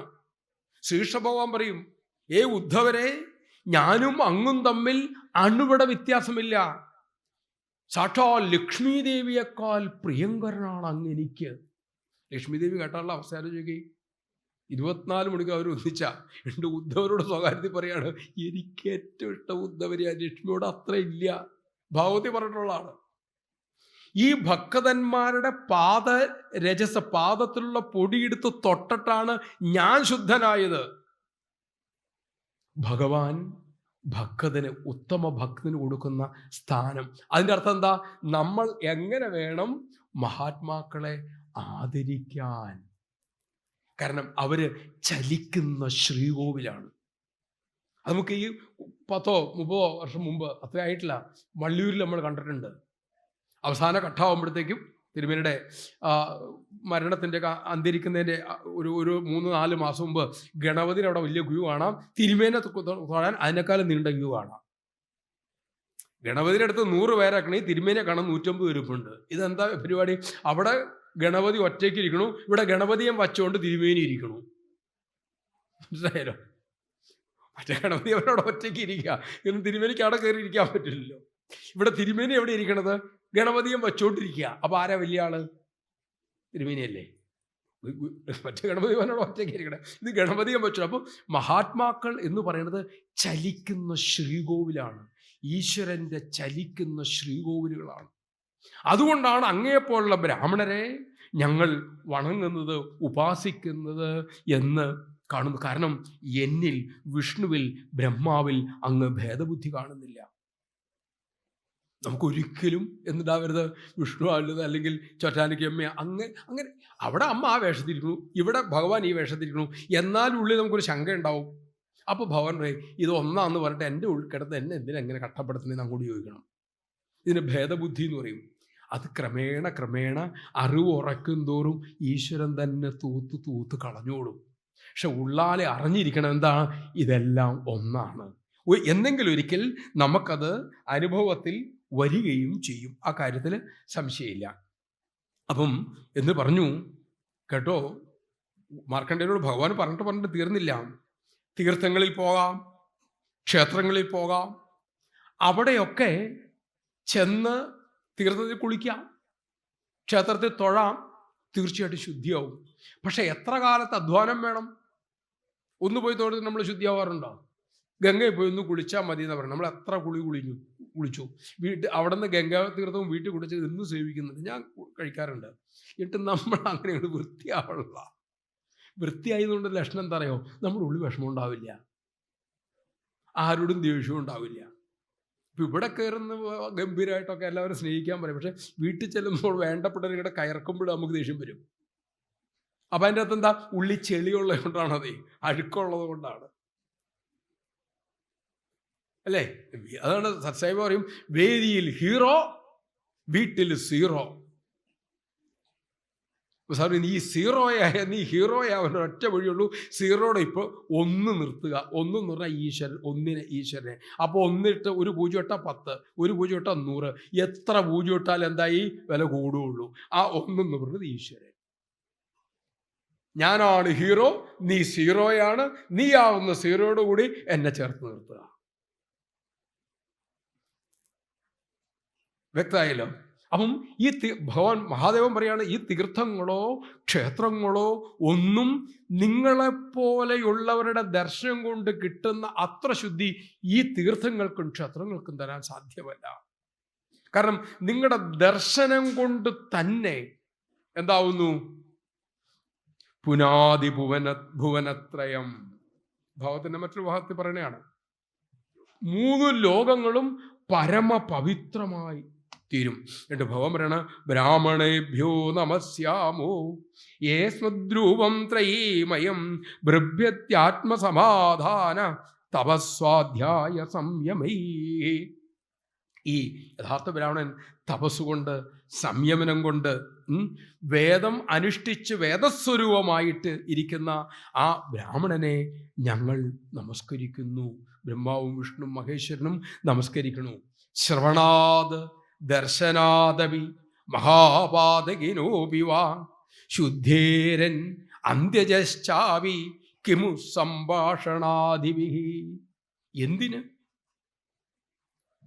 മഹാപാപികള്, ചണ്ടാളന്മാര് ഈ മഹാത്മാക്കളെ പറ്റി കേട്ടാ മതി, ഒന്ന് കണ്ടാ മതി, അപ്പൊ പരമപവിത്രാവും. അപ്പൊ മിണ്ടുകൂടെ ചെയ്താലോ? ശ്രീബുദ്ധന്റെ കഥയിൽ സംഭവമുണ്ട്. അഹിംസകൻ എന്നൊരു ശിഷ്യൻ ഗുരുവിൻ്റെ ഒരു തെറ്റിദ്ധാരണയിൽ ഗുരുകുലത്തിൽ നിന്ന് പുറത്താക്കപ്പെടുന്നുണ്ട്. ഇയാൾക്ക് പകയായി. അന്ന് അയാൾ അവിടെ പിന്നെ കവർച്ച ആരംഭിച്ചു. അതിനെ കാണുന്നവനെ മുഴുവൻ കൊല്ലും. അതിന് അദ്ദേഹം ഉപയോഗിക്കുന്ന അരിവാളാണ്. കൊന്നു കഴിഞ്ഞാൽ അവൻ്റെ വിരൽ ചെത്തിയെടുക്കും. എന്നിട്ട് അതുകൊണ്ട് കഴുത്തിൽ മാല കെട്ടിയിട്ടു. അങ്ങനെ ഇയാളുടെ പേര് അങ്കുലീമാല എന്നായി. അങ്കുലീമാല എന്നാണ് അറിയപ്പെടുന്ന കഥയുടെ. വിരലേ എത്ര എണ്ണത്തിനെ കൊന്നു എണ്ണ എടുക്കാൻ നീ മറ്റൊക്കെ ചീഞ്ഞു പോലെ വിരലിൻ്റെ എണ്ണ എടുത്താൽ മതിയല്ലോ. അങ്ങനെ അങ്കുലീമാലയെ പേടിച്ച ഗ്രാമത്തിൻ്റെ പ്രാന്തപ്രദേശത്ത് പോലും ആരുമില്ലാതെ കിടക്കുന്ന സന്ദർഭം. ശ്രീബുദ്ധൻ്റെ ദേശാടന സമയമാണ്. ആ ഗ്രാമത്തിലേക്ക് പ്രവേശിച്ചപ്പോൾ എല്ലാവരും അങ്ങ് പോകരുത്, അപകടമാണ്, അങ്കുലീമാല അവിടെയുണ്ട്. ഞാൻ പുഞ്ചിരിച്ചു, ഒന്നും ഇല്ലാതെ നടക്കുകയാണ്. കുറച്ചും കൂടി ചെന്നപ്പം കുന്നിൻ്റെ മുകളിലുള്ള വൃക്ഷച്ചുവട്ടിൽ നിന്ന് താഴ്വാരത്തിലൂടെ നടന്നു പോകുന്ന ഒരാളെ കണ്ടു. ഏകാന്തനായിട്ട് അങ്കുലിമാലയ്ക്ക് കൂടി ചുടിച്ചു. ഇത്ര നിർഭയനായിട്ട് എൻ്റെ മുന്നിലൂടെ പോകാൻ ഇയാളാരാണ്, നിക്കവിടെ എന്ന് അലറി. ഇദ്ദേഹം കേൾക്കണില്ല. അങ്ങനത്തെ ഒരു ചെവി നമുക്ക് ഉണ്ടാവണം. എന്താ, നമ്മളെ പറ്റി അല്ലാത്തൊന്നും കേൾക്കരുത്, അല്ലെങ്കിൽ കേട്ട പോലെ ആവരുത്. സത്യസായിബാബയോട് വന്നിട്ട് ഒരാൾ പറഞ്ഞു, എത്ര അപവാദം എന്നെപ്പറ്റി ആൾക്കാർ പറഞ്ഞതെന്നറിയാവോ? അപ്പോൾ സ്വാമി പറഞ്ഞു, എന്നെപ്പറ്റിയും പറയാറുണ്ട്. സ്വാമി പറഞ്ഞു, 2 വഴി പറഞ്ഞുതരാം. ഒന്ന്, നിന്നെപ്പറ്റി പറഞ്ഞത് ശരിയാണെങ്കിൽ നീ അങ്ങ് മാറിയേക്കുക. ഇപ്പം എന്നെ മുഖത്ത് നോക്കിയാൽ നുണയാന്ന് വിളിക്കുന്നു നോക്കട്ടെ. അപ്പം ഞാൻ ആലോചിക്കുക, ഞാൻ നുണയനാണ്. നുണയനാണെങ്കിൽ അങ്ങനെ പറഞ്ഞത് ശരിയല്ലേ? ഞാൻ നുണ പറയണ സ്വഭാവമുള്ളതാണ് അങ്ങേരെ നുണ. അപ്പം ഉള്ളി പറഞ്ഞു, അങ്ങേര് പറഞ്ഞത് സത്യമല്ലേ, പിന്നെ എന്തിനാ അത് ദേഷ്യപ്പെടണേ? ഇനി അങ്ങേര് ഞാൻ നുണ പറഞ്ഞ ആളല്ലാന്ന് വെക്കട്ടെ, അപ്പം അയാൾ നുണയല്ലേ പറഞ്ഞത്, അത് ഞാൻ അയാളോട് ദേഷ്യപ്പെട്ടൊരു കാര്യമുണ്ടോ? എന്നിട്ട് സ്വാമി പറയാം, ഞാനെന്തിന് ഈ എൻ്റെ മുടി ഇങ്ങനെ ഇട്ടേക്കണം നിങ്ങൾ കണ്ടോ? സത്യസായിയുടെ പടം കണ്ടിട്ടില്ലേ? ചെവി കാണാനില്ല, കിരീടം പോലും മുടി ഇങ്ങനെ എടുക്കുക. അതെ, ഞാനിങ്ങനെ അരിച്ചരിച്ചാണ് ചെവിയിലേക്ക് സാധനം എടുക്കുന്നത്. ശബ്ദം അരിക്കും, വേണ്ടത് മാത്രമേ അകത്തേക്ക് എടുക്കുകയുള്ളൂ. അങ്ങനെ വേണ്ടത് മാത്രം അകത്തേക്ക് എടുക്കുമ്പോൾ എനിക്ക് പ്രശ്നമില്ല, ടെൻഷനില്ല. നമ്മളെല്ലാം കൂടെ മൊത്തം അകത്തേക്ക് എടുക്കും. എന്നിട്ട് എന്നെ എങ്ങനെ പറഞ്ഞല്ലോ എന്ന് വിചാരിക്കും. അതുകൊണ്ട് ഈ അങ്കുലിമാല കിടന്ന് അലറിയിട്ടും വേണ്ടാത്തത് കേൾക്കാത്ത ശീലമുള്ളതുകൊണ്ട് ശ്രീബുദ്ധൊന്നും കേട്ടില്ല. ഇയാളോ അരുവാളും പൊക്കി പിടിച്ചിട്ട് പാഞ്ഞവിടെ ചെന്ന് ഇതേ നിൽക്കൂ എന്ന് പറഞ്ഞ പുറകെ ഓടിച്ചില്ലാണ്. ശ്രീബുദ്ധൻ അതേ വേഗതയിൽ ശാന്തമായി മുന്നോട്ട് പോവുകയാണ്. അങ്ങനെ പോയിക്കൊണ്ടിരിക്കുമ്പോൾ മുമ്പിൽ വന്ന് അരുവാൾ ഉയർത്തി, നിൽക്കൂ അവിടെ എന്ന് പറഞ്ഞു. ശ്രീബുദ്ധൻ അടിമുടി ഒന്ന് നോക്കി, ഒന്ന് പുഞ്ചിരിച്ചിട്ട് പറഞ്ഞു, കുഞ്ഞേ, ഞാൻ എപ്പോഴും നിൽക്കുകയാണ്, നീ ചലിക്കുകയാണ്. അല്പം നടന്നുകൊണ്ട് അത് പറയണേ. നടന്നുകൊണ്ടിരിക്കുന്ന ഒരാൾ പറയാം, ഞാൻ ചലിച്ചു, ഞാൻ നിൽക്കുകയാണ്, നീയാ ഓടണേന്ന്. ഈ വാക്ക് കേട്ട്, ഈ മന്ത്ര സമാനമായ വാക്ക് കേട്ട് ഇതിന് അരിവാൾ താഴെ പോയി. അങ്ങ് ആരാണെന്ന് ചോദിച്ചു. നീ തന്നെയാണ് എന്ന്. ആ ഓരോ വാക്കുകളും അനുനിമിഷം ഈ അങ്കുലിമാലയെ ശുദ്ധനാക്കുകയാണ്. നീയാണ് ഓടുന്നത്, നിന്റെ മനസ്സ് നിശ്ചലമല്ല. ഞാൻ ചലിക്കുന്നില്ല, എൻ്റെ മനസ്സ് ശാന്തമാണ്. എൻ്റെ ശരീരമാണ് കുട്ടി ചലിക്കുന്നത്. സാഷ്ടാംഗം വീഴുവാണ്. പ്രഭു, ഞാൻ മഹാപാപിയാണ്.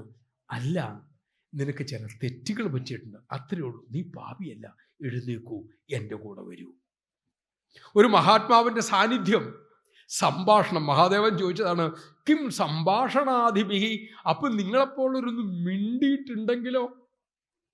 അങ്കുലിമാലയുടെ ശേഷം കഥ, ഇദ്ദേഹം നാട്ടിൽ പോകുന്നു, ബുദ്ധനെ പരിചരിക്കുന്നു. ഏതാനും മാസങ്ങൾക്കകം ഒരു മഹായോഗിയായിട്ട് ഇദ്ദേഹം മാറുകയാണ്. ആര്? ഈ അങ്കുലിമാല മാറുകയാണ്. ഒരു ദിവസം ഇദ്ദേഹം പറഞ്ഞു, നീ ഭിക്ഷ മേടിച്ചുകൊണ്ട് വരൂ എന്ന് പറയാണ്. ഇങ്ങനെ ഭിക്ഷ മേടിക്കാൻ പോവാണ്. ഭിക്ഷ മേടിക്കാൻ പഴയ ഗ്രാമത്തിൽ ചെന്നപ്പം ഇദ്ദേഹത്തെ തിരിച്ചറിഞ്ഞു. എന്തു തിരിച്ചറിഞ്ഞു? ഇയാളാണ് പണ്ട് എൻ്റെ അച്ഛനെ കൊന്നത്, എൻ്റെ ഭർത്താവിനെ കൊന്നത്. തിരിച്ചറിഞ്ഞു. ഇയാളെ ആയുധമല്ല. അപ്പോൾ ഇയാളെ കള്ളസ്വാമിയുടെ വേഷം കിട്ടി വന്നേക്കാണ്. എടുത്തു, കല്ലും കൊട്ടയോടെയും ഒക്കെ എടുത്ത് എറിഞ്ഞ് അടിച്ച് ചത്തു എന്ന് വെച്ചിട്ട് എല്ലാവരും തിരിച്ചുപോയി. സന്ധ്യയായി. എഴഞ്ഞെഴഞ്ഞ് ആശ്രമത്തിൽ ഗുരുസന്നിധിയിൽ അങ്കുലിമാല എത്തുകയാണ്.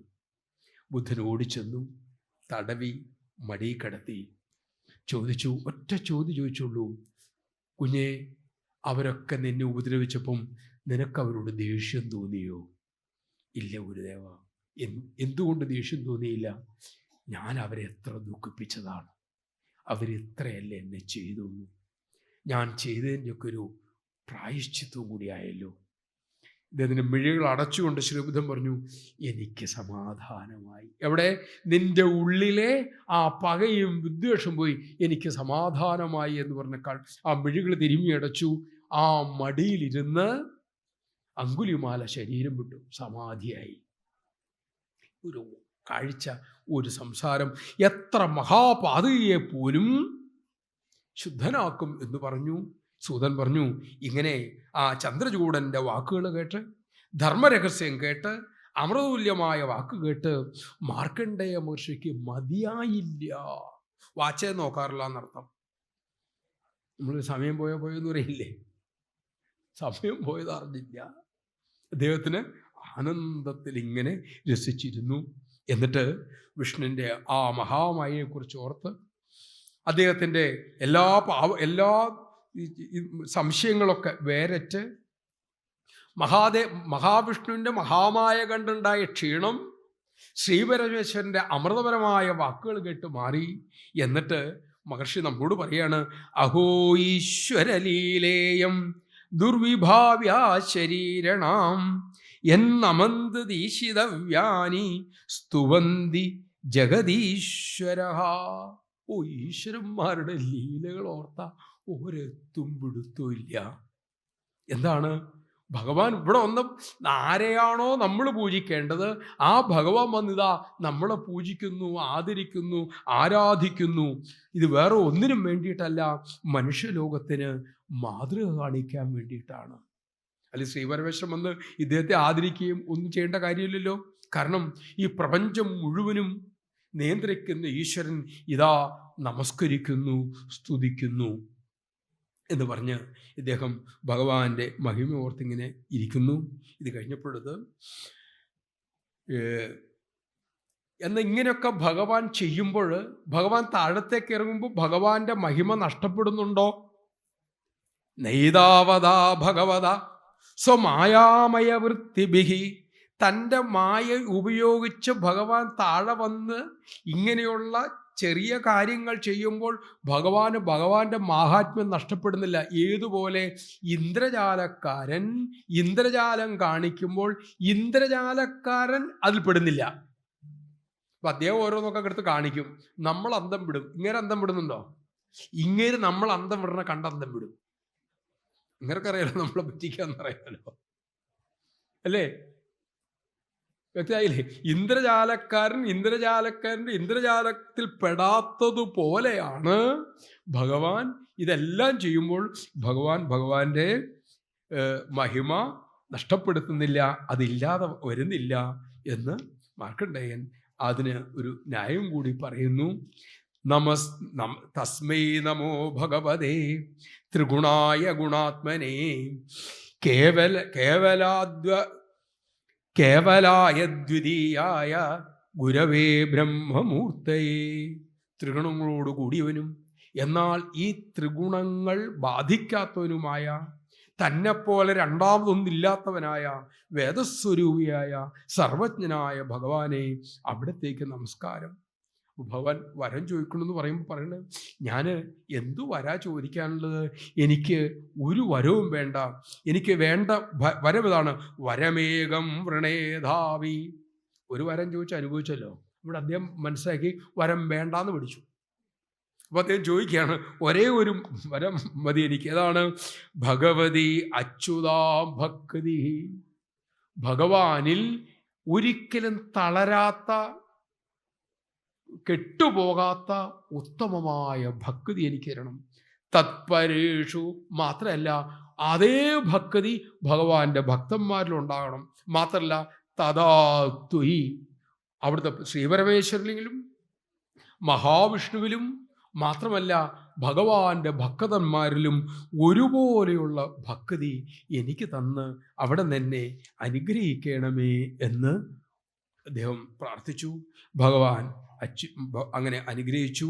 അങ്ങനെ ഈ മാർക്കണ്ഡേയനായി പൂജിതനായ, ആരാധിക്കപ്പെട്ട സർവജ്ഞനായ ഭഗവാൻ ശ്രീപാർവതീ ദേവിയോട് കൂടി ആ മാർക്കണ്ഡേയൻ്റെ മഹാത്മ്യം പറഞ്ഞുകൊണ്ട് അവർ തിരിച്ച് പോവുകയാണ്. ഇതിനിടയ്ക്ക് പോകുന്നതിന് മുമ്പ് ഭഗവാൻ വരം കൊടുക്കുകയാണ്. കാമോ മഹർഷേ സർവോയം ഭക്തിമാൻ സ്ത്വം അധോക്ഷജേ, അങ്ങയ്ക്ക് ഇപ്പോൾ തന്നെ അധോക്ഷജനിൽ മഹാവിഷ്ണുവിൽ എന്ത് അഴവില്ലാത്ത ഉത്തമമായ ഭക്തിയുണ്ട്. ആകൽപാന്ത യശപുണ്യ, അങ്ങയ്ക്ക് ഈ കൽപ്പം ഒടുവിൽ തീരുന്നതുവരെ ജര ബാധിക്കാതിരിക്കട്ടെ, മരണം ബാധിക്കാതിരിക്കട്ടെ.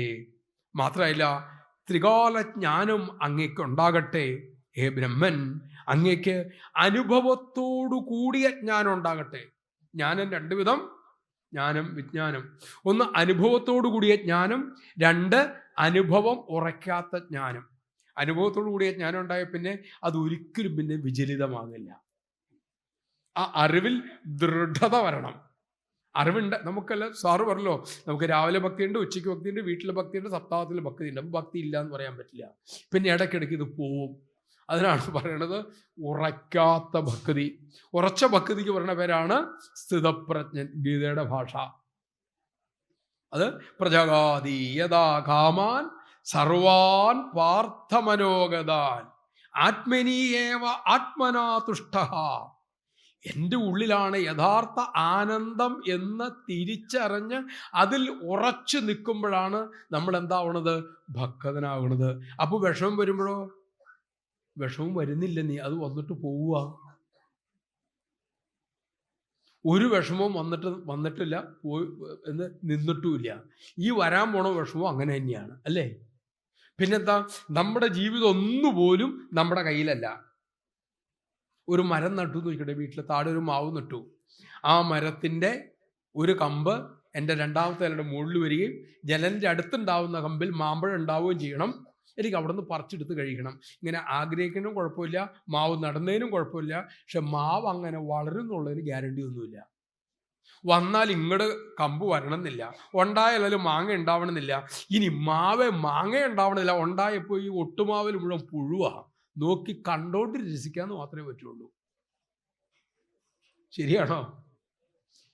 ഇതുപോലെ തന്നെ ഒരു മാവിൻ്റെ വളർച്ചയിൽ എനിക്കെന്ത് സ്വാധീനമുണ്ടോ അത്രയും സ്വാധീനമല്ലേ എനിക്ക് എൻ്റെ ശരീരത്തിലുള്ളൂ. എൻ്റെ ശരീരം ഞാൻ വിചാരിച്ച ശരീരമാണോ വളർന്നേ? മുടി നരക്കണമെന്ന് ആഗ്രഹം ഉണ്ടാകും, അത് നരച്ചു, എന്ത് ചെയ്യാൻ പറ്റും? ഇങ്ങനെ ഇപ്പോൾ കുറച്ച് നേരം ഇരിക്കും. ഇപ്പോൾ നടു ഉണ്ടെന്ന് നടു ഇടയ്ക്കിടയ്ക്ക് പറയേണ്ടത്, നിനക്ക് നടു ഉണ്ടെന്ന്. ഇങ്ങനെ ശരീരം ഉണ്ടെന്ന് നമുക്ക് ഓർമ്മ വന്നതിൻ്റെ പേരാണ് സൂക്കേട്. ശരീരം ഉണ്ടെന്ന് ഓർമ്മയില്ലാത്തതിൻ്റെ പേരാണ് സ്വാസ്ഥ്യം, സുഖം. നമുക്ക് എപ്പോഴാണ് ശരീരത്തെക്കുറിച്ച് ഓർമ്മ ഉണ്ടാവണേ? അവിടെ എന്തെങ്കിലും ഞൊണലുണ്ടാവണം, അല്ലെങ്കിൽ അസുഖം ഉണ്ടാവണം. അപ്പോൾ എപ്പോഴും നമ്മൾ അതിനിങ്ങനെ താഴാട്ട് പാടിക്കൊണ്ട് എൻ്റെ ആരാരോ എന്ന് പറഞ്ഞുകൊണ്ട്. ശരിയല്ലേ? ഈ ശരീരത്തിൻ്റെ വളർച്ചയിലോ തളർച്ചയിലോ നമുക്കൊരു പങ്കുമില്ല. പിന്നെ ഇതാരാ കൊണ്ടു കിടക്കുന്നത്? അവിടെ നിന്നാണ്, ഭഗവാനാണ്. ഈ അറിവുണ്ടെങ്കിൽ പിന്നെ പരിഭ്രമിക്കേണ്ട വരും. ചിദാനന്ദപുരി സ്വാമി പറയാറുണ്ട്, സൂക്കേട് വരും, അല്ല രോഗം വരും, പക്ഷെ സൂക്കേട് വരില്ല. അതെന്താ സ്വാമി അങ്ങനെ പറഞ്ഞേ? ഒരു അമ്മയോട് സ്വാമി കളിയാക്കാണ്. അല്ല അമ്മേ, രോഗം വരും. ഇത് ശരീരത്തിൻ്റെ കൂടെ നമുക്ക് ഫ്രീ ആയിട്ട് കിട്ടുന്ന സാധനമാണ്. ഭഗവാന്റെ ശരീരം നമുക്ക് ഫ്രീ ആയിട്ട് തന്ന സാധനമാണ്. ഏതാ? രോഗം. പക്ഷെ സൂക്കേട് ഒരു അസുഖം എന്ന് പറഞ്ഞാൽ മനസ്സിൻ്റെ സ്വസ്ഥതയില്ലായ്മയാണ്. അത് നമുക്ക് മാറ്റി നിർത്താം, ശരീരത്തിനെ മാറ്റി നിർത്താൻ പറ്റില്ല. അസുഖത്തെ നമുക്ക് ശരീരമല്ലേ, സൂക്കേട് വരും, വന്നെന്ത് ചെയ്യും? ആശുപത്രി പോകും, ആശുപത്രി ചെയ്യും, മരുന്ന് തരും, മരുന്ന് കഴിച്ചെന്തരും ചിലപ്പോൾ മാറും, ചിലപ്പോൾ മൊത്തം മാറും. ഇങ്ങനെയാണ് നടന്നിട്ടുള്ളത്. ഇനി ഇങ്ങനെ നടക്കുകയുള്ളൂ. ജന്മ ജരാ മൃത്യു വ്യാധി, ജന്മ മൃത്യു ജരാവ്യാധി ദുഃഖ ദോഷാനുദർശനം ഗീത പറയും. ഈ നാലെണ്ണത്തിന് വരുന്നില്ല. ഈ നാലെണ്ണേ നമുക്ക് പ്രശ്നമുള്ളൂ. ജന്മം അതൊരു പ്രശ്നം. അതുകൊണ്ടാണ് നമ്മളിപ്പോൾ ഇവിടെ വന്നിട്ട് ഭാഗവതം പഠിക്കണേ. ജന്മ മൃത്യു, ഇനി മരിക്കും, അതാണ് അടുത്ത പ്രശ്നം. ജര, തൊലി ചുക്കി ചുളിയും അതിനിപ്പോൾ എന്ത് ചെയ്യാൻ പറ്റും? മുടി കറുപ്പിക്കാൻ തൊലി ചുളിയും എന്ത് ചെയ്യാൻ പറ്റും? ജര. പിന്നെ വ്യാധി, സൂക്കേട്. ഈ നാലിനും പരിഹാരം ഇല്ല അർജുന. അതിനൊരൊറ്റ പരിഹാരമേ ഉള്ളൂ. എന്താണ്?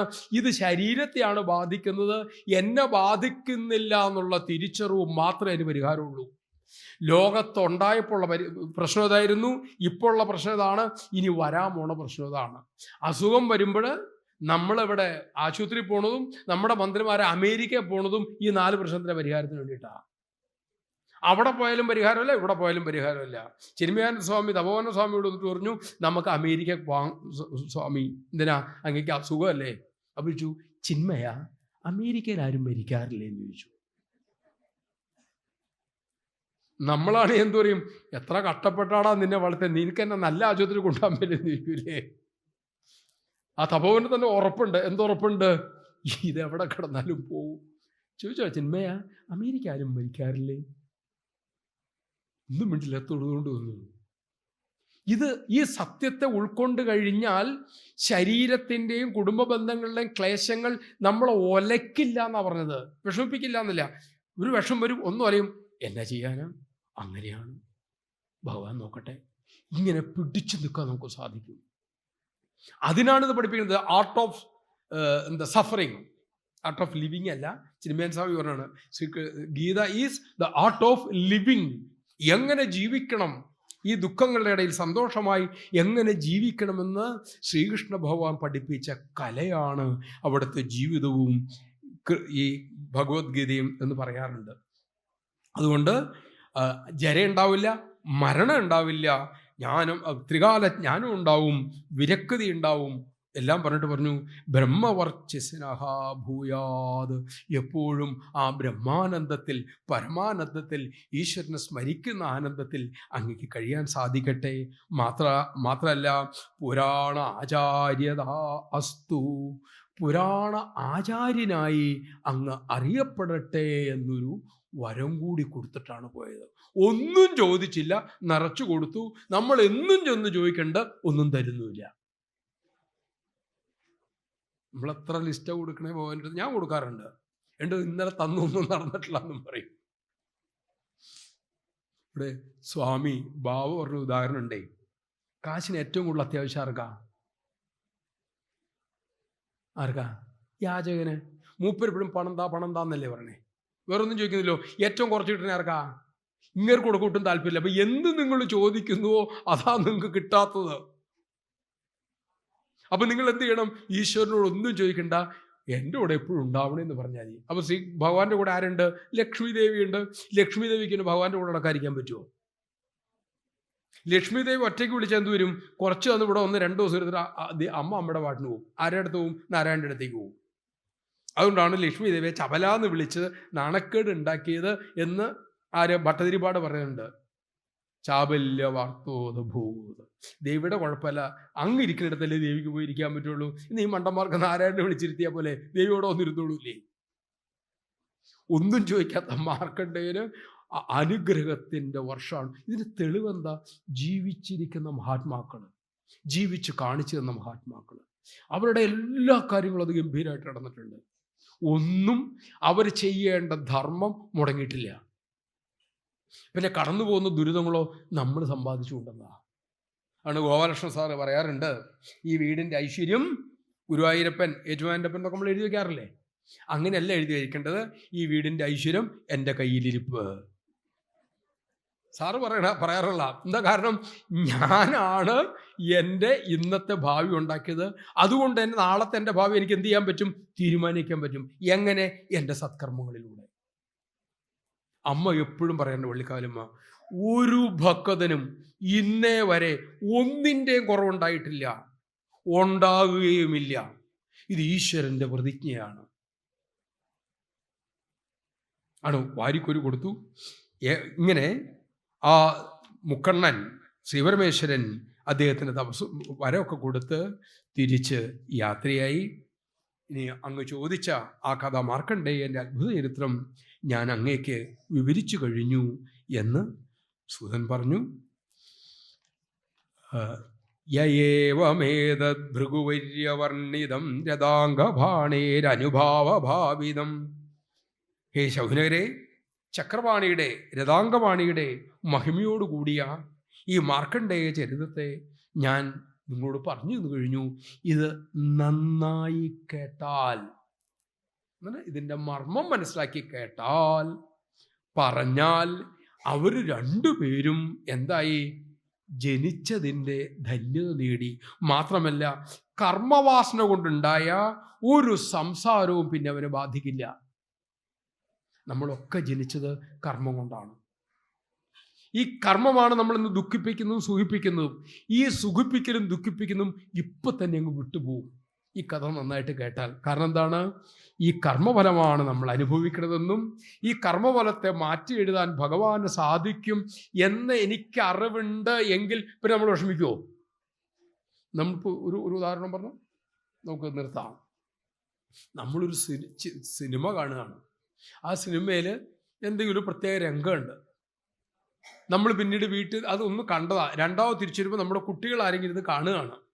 അവൻ ആദ്യമായിട്ട് കാണുമ്പോൾ അവൻ്റെ ഉള്ളിൽ ടെൻഷൻ ഉണ്ട്. ഇനി എന്താ വരാൻ പോണേ, ഇനി എന്താ വരാൻ പോണേ. നമുക്ക് ടെൻഷൻ ഉണ്ടാവുമോ? എന്താ കാരണം?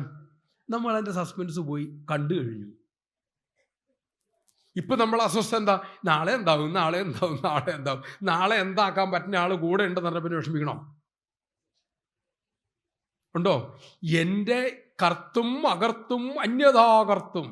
ഭഗവാന്റെ ലക്ഷണങ്ങളൊന്നാണ് എന്തു ചെയ്യാനും എന്തു ചെയ്യാതിരിക്കാനും വരേണ്ടതിനെ മറ്റൊന്നാക്കി തീർക്കാനും ആർക്ക് സാധിക്കും? ഈശ്വരത സാധിക്കും. എൻ്റെ ശിരോലിഖിതം വേണമെങ്കിൽ മാറ്റി എഴുതാൻ പറ്റുന്നൊരു ഭഗവാൻ കൂടെയുണ്ടെന്നുള്ള അറിവ് എൻ്റെ ഉള്ളിൽ ഉദിച്ചു കഴിഞ്ഞാൽ പിന്നെ ഞാൻ പരിഭ്രമിക്കുമോ? ആ പരിഭ്രമിക്കാത്തതിൻ്റെ പേരാണ് കർമ്മബന്ധമില്ലാണ്ടായി എന്ന് പറയുന്നത്. അതാണ് ഈ കഥ കേട്ടാൽ പറഞ്ഞാൽ, നല്ലവണ്ണം കേട്ടാൽ പറഞ്ഞാൽ എന്താകും?